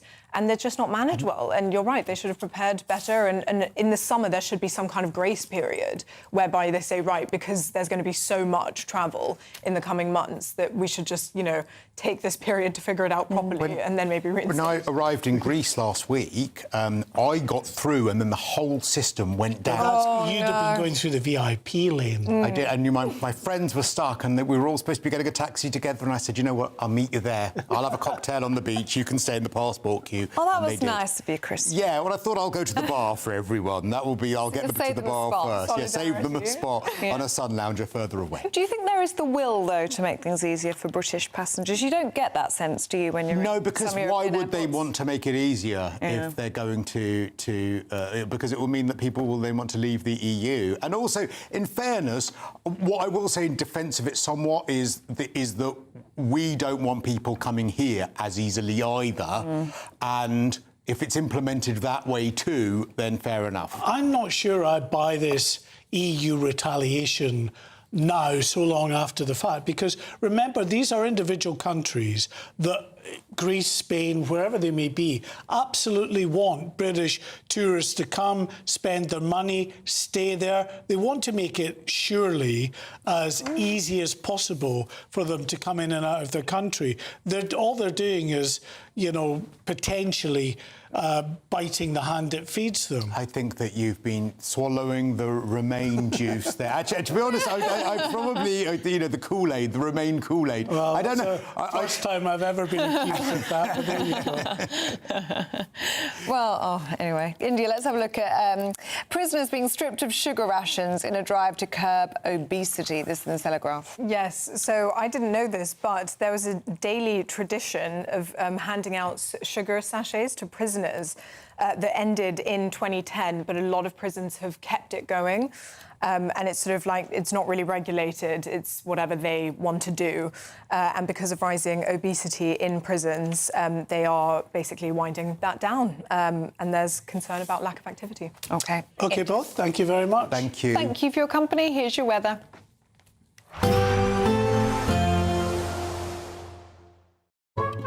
Today's outlook: cool, calm and completely horizontal. Boxed Aircon sponsors the weather on GB News. Good morning and welcome to your GB News weather update from the Met Office. It's been a pretty wet start to summer and it does look like that is going to continue into the new week. However, there is some sunnier spells in the forecast for the next couple of days. But for this morning and for the rest of the afternoon, we do have some heavy showers across central England, which are slowly moving their way eastwards. Now, some of these are going to be heavy. We could see up to 20 millimetres falling within a couple of hours, possibly even the odd rumble of thunder. But for the rest of the UK, we do see the return of sunnier spells. There is a few showers across Northern Ireland, but temperatures are on the cooler side, especially for the time of year. Highs of around 15 or 16 degrees, maybe an 18 or 19 in the very far southeast. But through this evening, some of these showers may linger through the evening across East Anglia and Kent, but elsewhere we will get some nice evening sunshine for much of England and northern Wales. We do have some showers which can be heavy across Northern Ireland as well, and they are moving in towards western Scotland. Further towards the east, we will see some evening sunshine here too. 1 or 2 showers dotted around, but they are moving their way off towards the North Sea as well. Now, as we go through the overnight period, you'll see this swirl of cloud and rain up towards the northwest, which is bringing these showers towards the western half of the UK. Some of these could potentially be heavy, but clearer skies out towards the southeast. Here we could see temperatures dipping into those mid-single figures, so it will feel rather chilly to start Tuesday. But as the sun comes up, it will be a nice start. But as we go through the day, showers will develop for pretty much everywhere as we head through the morning and into the afternoon. Some of these are likely to be heavy, chiefly across the northern half of the UK, and we could potentially see some thundery outbreaks as well. It's still on the cool side, temperatures around the mid-teens, so it's a couple of degrees lower than the June average.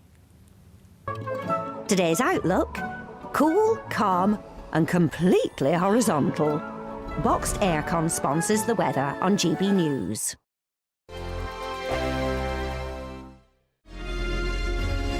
Thank you, Britain, for the thousands of you who are becoming friends of GB News each and every week.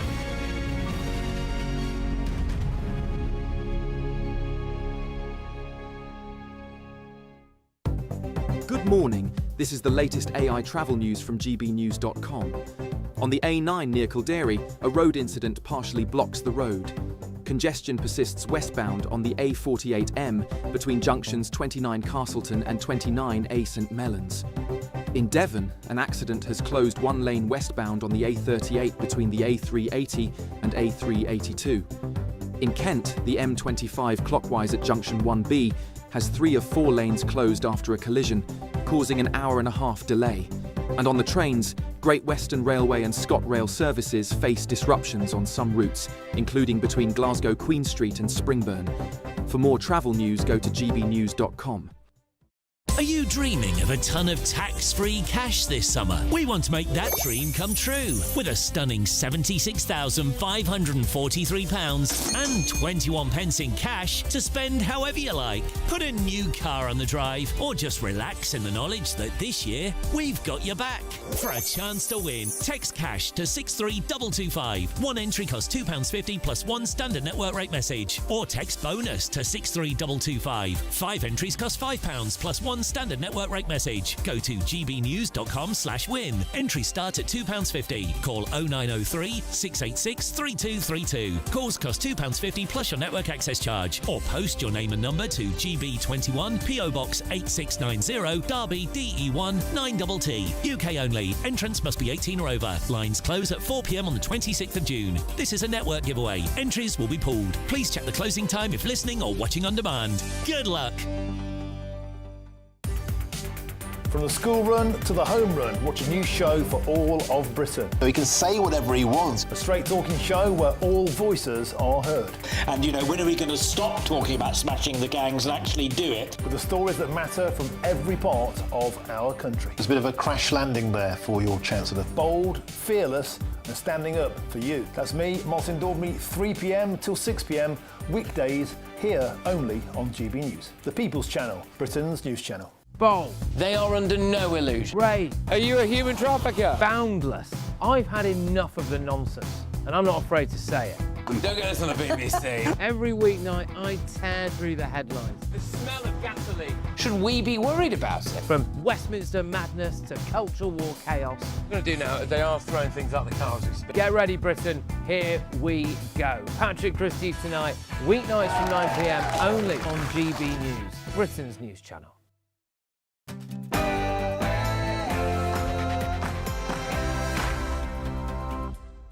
Good morning. Iran launches a fresh wave of missiles into Israel.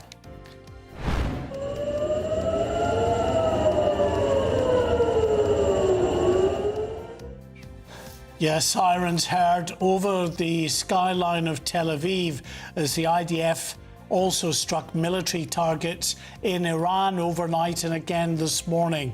That in retaliation for the Iranian regime firing around 10 ballistic missiles into northern Israel. Well, what will this mean for President Trump and his efforts to reach a permanent ceasefire?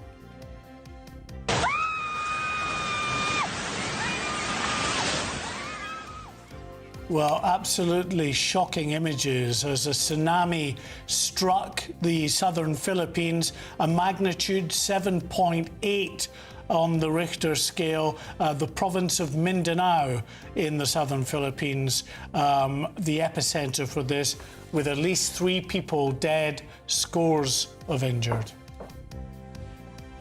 Elsewhere this morning, Labour launching their tech revolution in a bid to increase accessibility to working people. It comes as Sir Keir Starmer is expected to ban social media for under-16s in the next 10 days. President Trump is considering buying the Chagos Islands as US officials draw up plans to bypass Britain. Iceland boss Sir Malcolm Walker weighs in on the 2-tier policing row as he accuses the police of prioritising a false claim of racism over violent shoplifters. It's been a pretty wet start to summer so far, but will we see the return of any sunny spells? Join me for all the latest later. Good morning, it's just gone 9 o'clock. I'm Ellie Costello. And I'm Mark White. Welcome along to GB News Breakfast.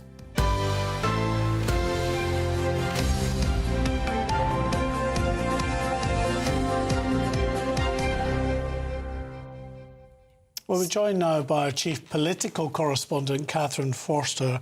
Can we ask you, first of all, just about the unfolding situation in Iran? Clearly very worrying, as we've had tit-for-tat strikes last night and then again into this morning.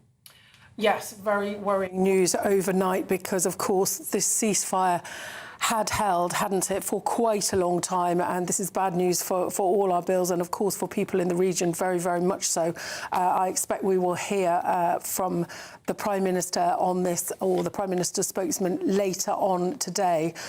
Donald Trump, the US President, of course, has been urging Israel not to retaliate, though those requests seem to have fallen on deaf ears. As Donald Trump says, the US holds all the cards, but it seems that Israel perhaps has a different view. So very, very worrying. And we'll be watching very carefully what happens today.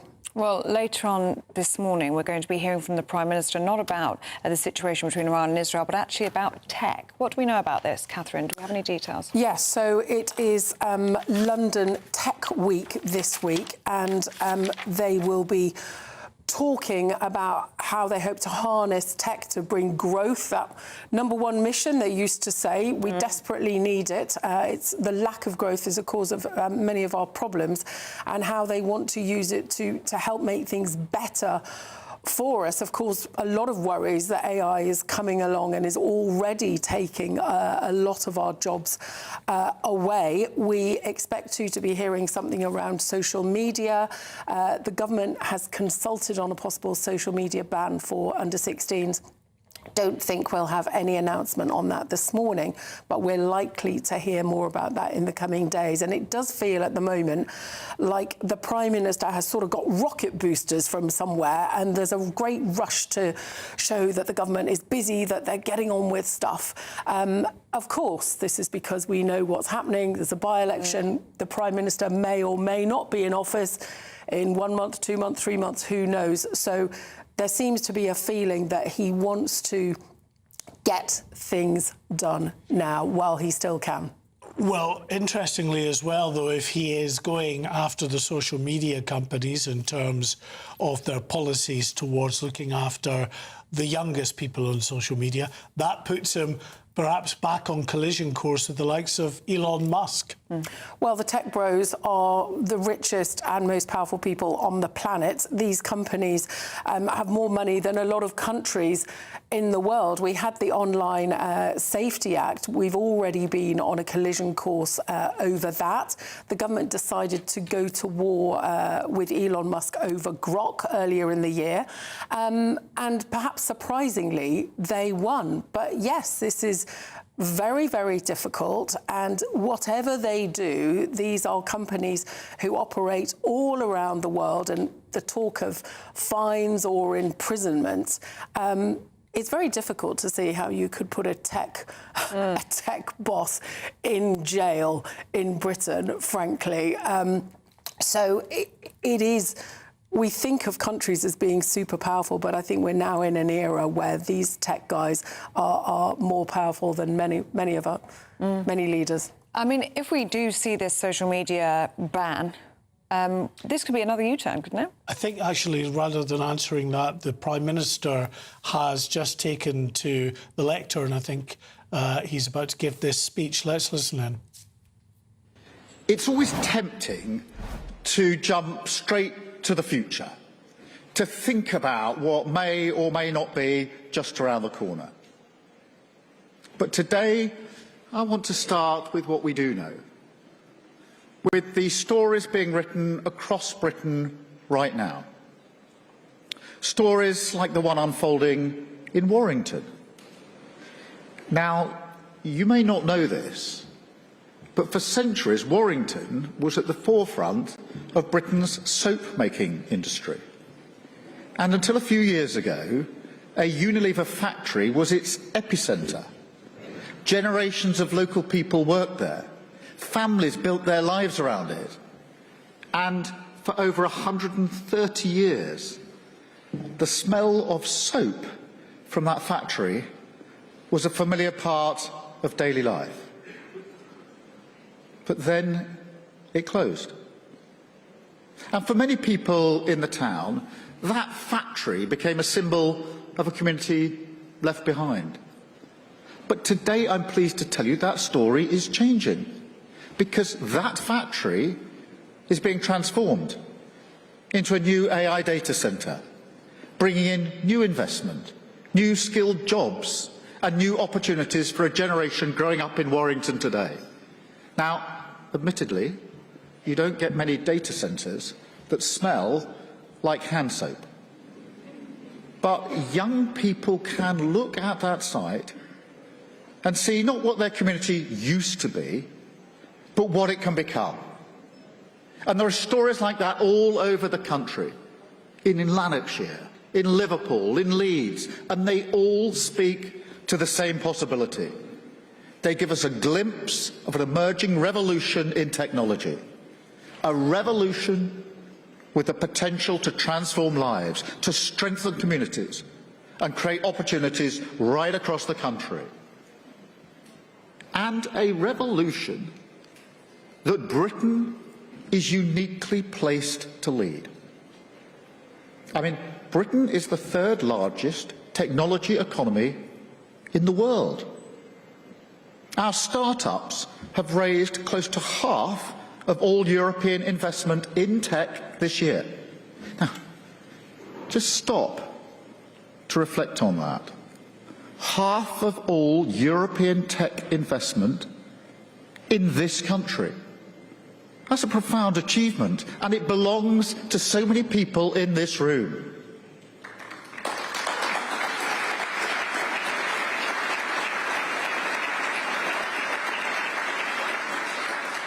And that hasn't happened by accident. Each one of those investments is an endorsement of British talent, of British industry, and of the approach that Britain is taking. Approach that has in no small part been shaped by so many people in this room and by the conversations that we've had in the last 2 years. The conversations about what it takes to build a tech company in Britain, about the barriers you've told me about that hold business back, about the choices government must take if we want the next generation of world-leading firms to be world-leading British firms. Because we all know that great tech companies need the right conditions to succeed. They need the freedom to move fast.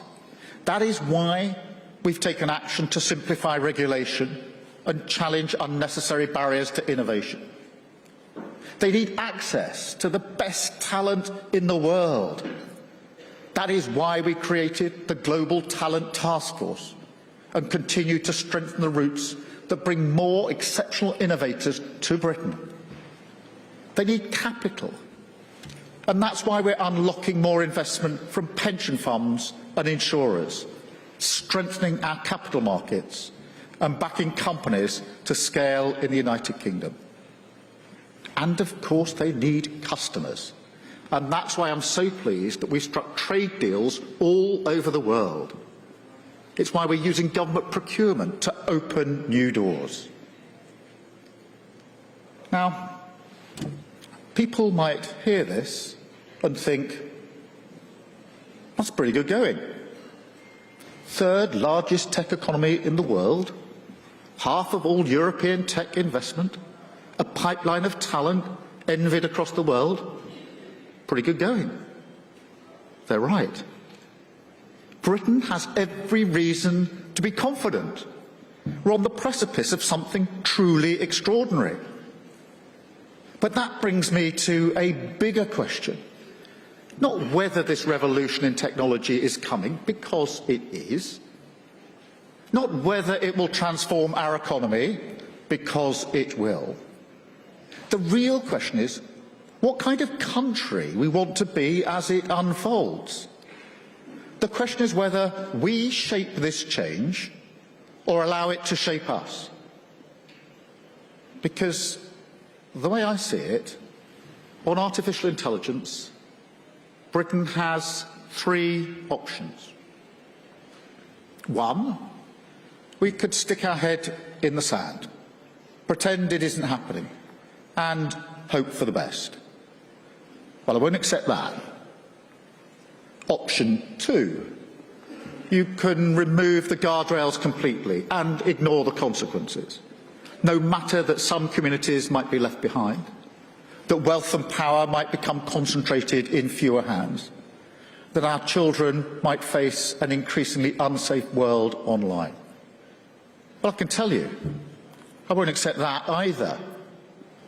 Or we can take a third path, the Labour path, where we back the British businesses creating the jobs and technologies of the future, but never lose sight of who that progress must serve, where British tech companies start here, scale here and stay here, but the rewards of their success are felt in communities right across the country, and where government is active in its approach towards tech, supporting risk takers, making its own bets, providing the conditions for businesses to thrive, but also making sure we are sovereign, giving working people security and opportunity through change. That is our path. Britain leading this new revolution in technology, with our firms at the front and our people at its core.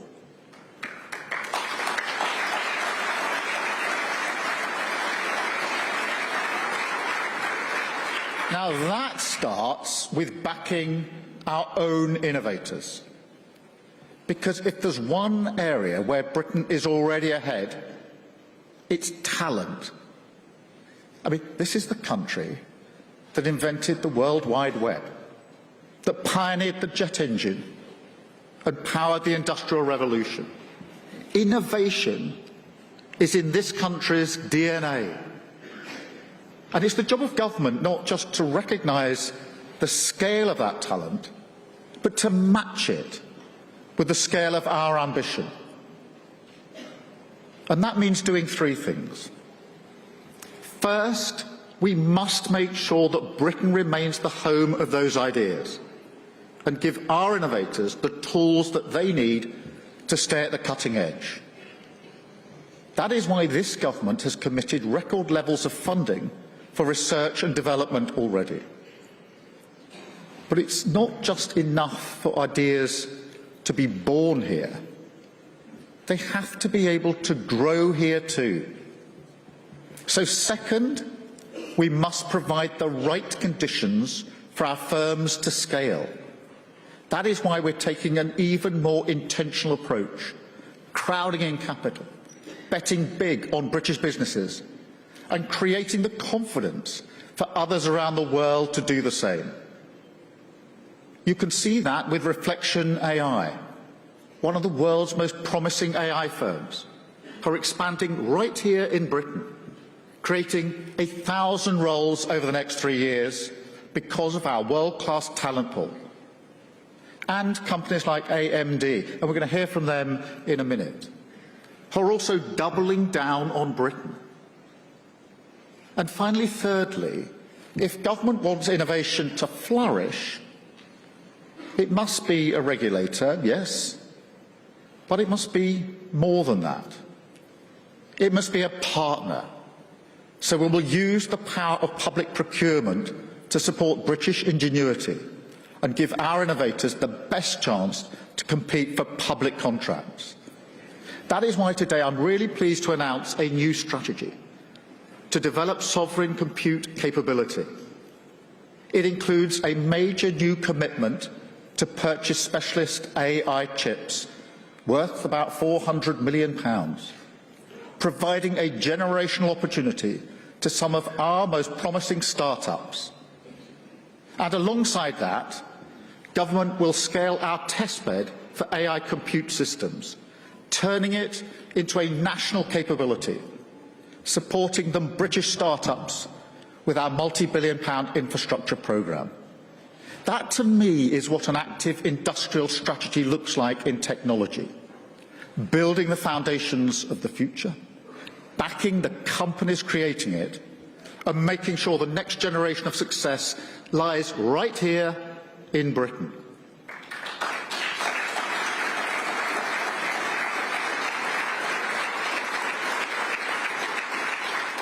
So look, there's plenty for us to be excited about. But I know there are worries too. And we should all be clear. The British people need to see the benefits of this in their communities, for any of it to carry consent. I mean, I've spoken to workers who are concerned about what the growth in tech means for their jobs. Parents who are worried about what it means for their kids. And people outside of London who worry that it means nothing for them at all. That this is about somebody wealthier, somebody far away, somebody already ahead. But that is precisely why a Labour government matters. Because as we navigate this revolution in technology, our North Star will always remain the same: working people in every part of this country. And of course, that must start with safety. The pace of change cannot be an excuse for harm. And where technology poses a threat to our people, to our children, we will act quickly and firmly. Now, you saw that earlier this year with Grok. They allowed their tools to be used to create disgusting, explicit AI images. So we took them on. And all tech companies should know, if they fall short on their responsibility to keep people safe, we will act with the same decisiveness. And one issue is the ability for children with phones to send and receive nude images. Now, for too long, people have been told that is simply the price of modern tech, that nothing can be done, that government is powerless, that parents just have to accept it. But I reject that completely, because tech should adapt to the needs of society, not the other way around. And so if we're serious about unlocking the opportunities that tech can bring, then we must also be serious about protecting our children from those who look to abuse it, from the online predators who target our children, and from the sexual abuse that they enable. That is why today I'm calling on tech companies operating in this country to introduce device controls that prevent children from sending and receiving sexually explicit images. Because this is not an impossible challenge. These are some of the most innovative companies in the world, and I believe they can solve it. But if they choose not to, then we will act, and we will change the law. Because when it comes to the safety of our children, standing by is not an option. We will also make sure that our young people are equipped with the skills that they need in this new world. Now, last year, I set us a target of upskilling 7.5 million workers with AI training by 2030. I said that from this stage 1 year ago in this very week. So today I'm really pleased to report back that 1.7 million workers have already received that training. And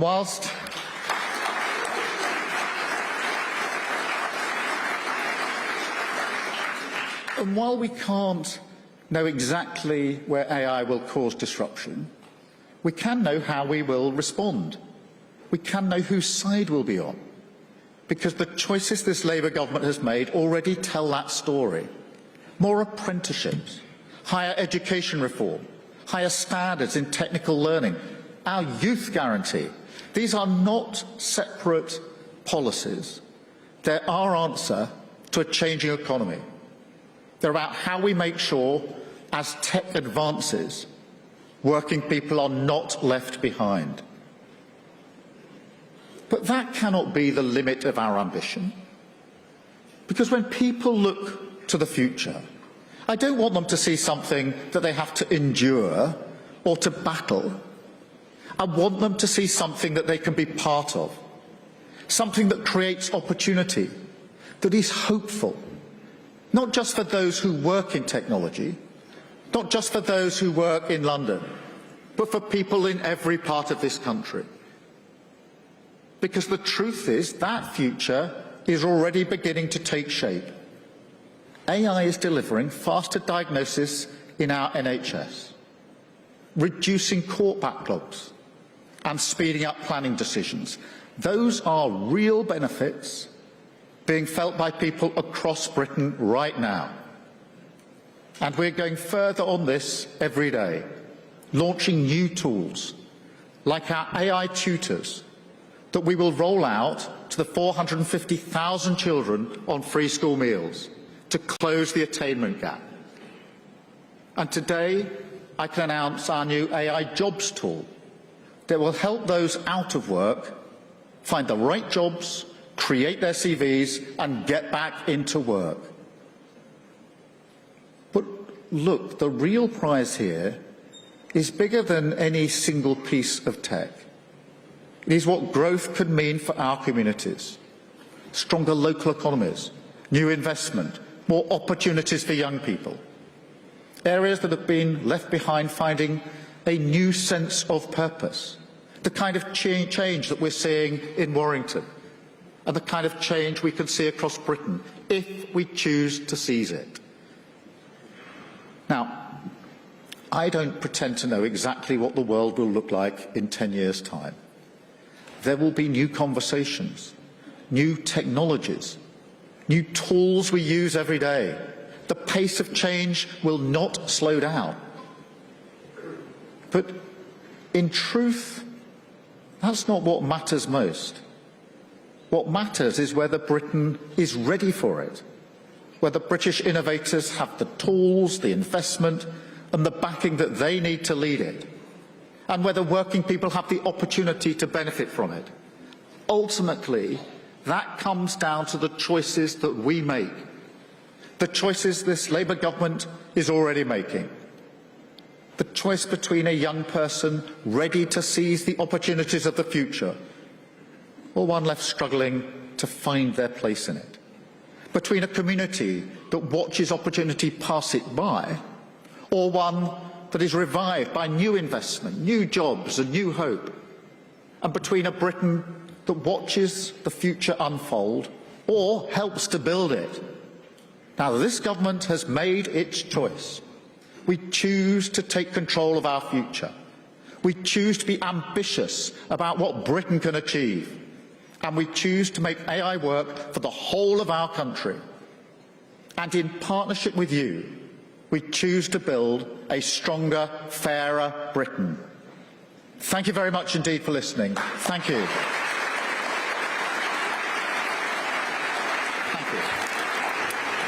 So we heard the Prime Minister there talking about what he says we are on the precipice of something truly extraordinary. He pointed out that we are the third largest tech economy in the world, behind only the United States and China. And he says of the tech revolution, which is already here, and many people are worrying that it's going to take a lot of jobs, we can shape this change or we can allow it to shape us. He talks about the government providing, he says, record funding for research and development, but he says that they've got to give the right conditions for these tech companies to stay. Well, of course, in the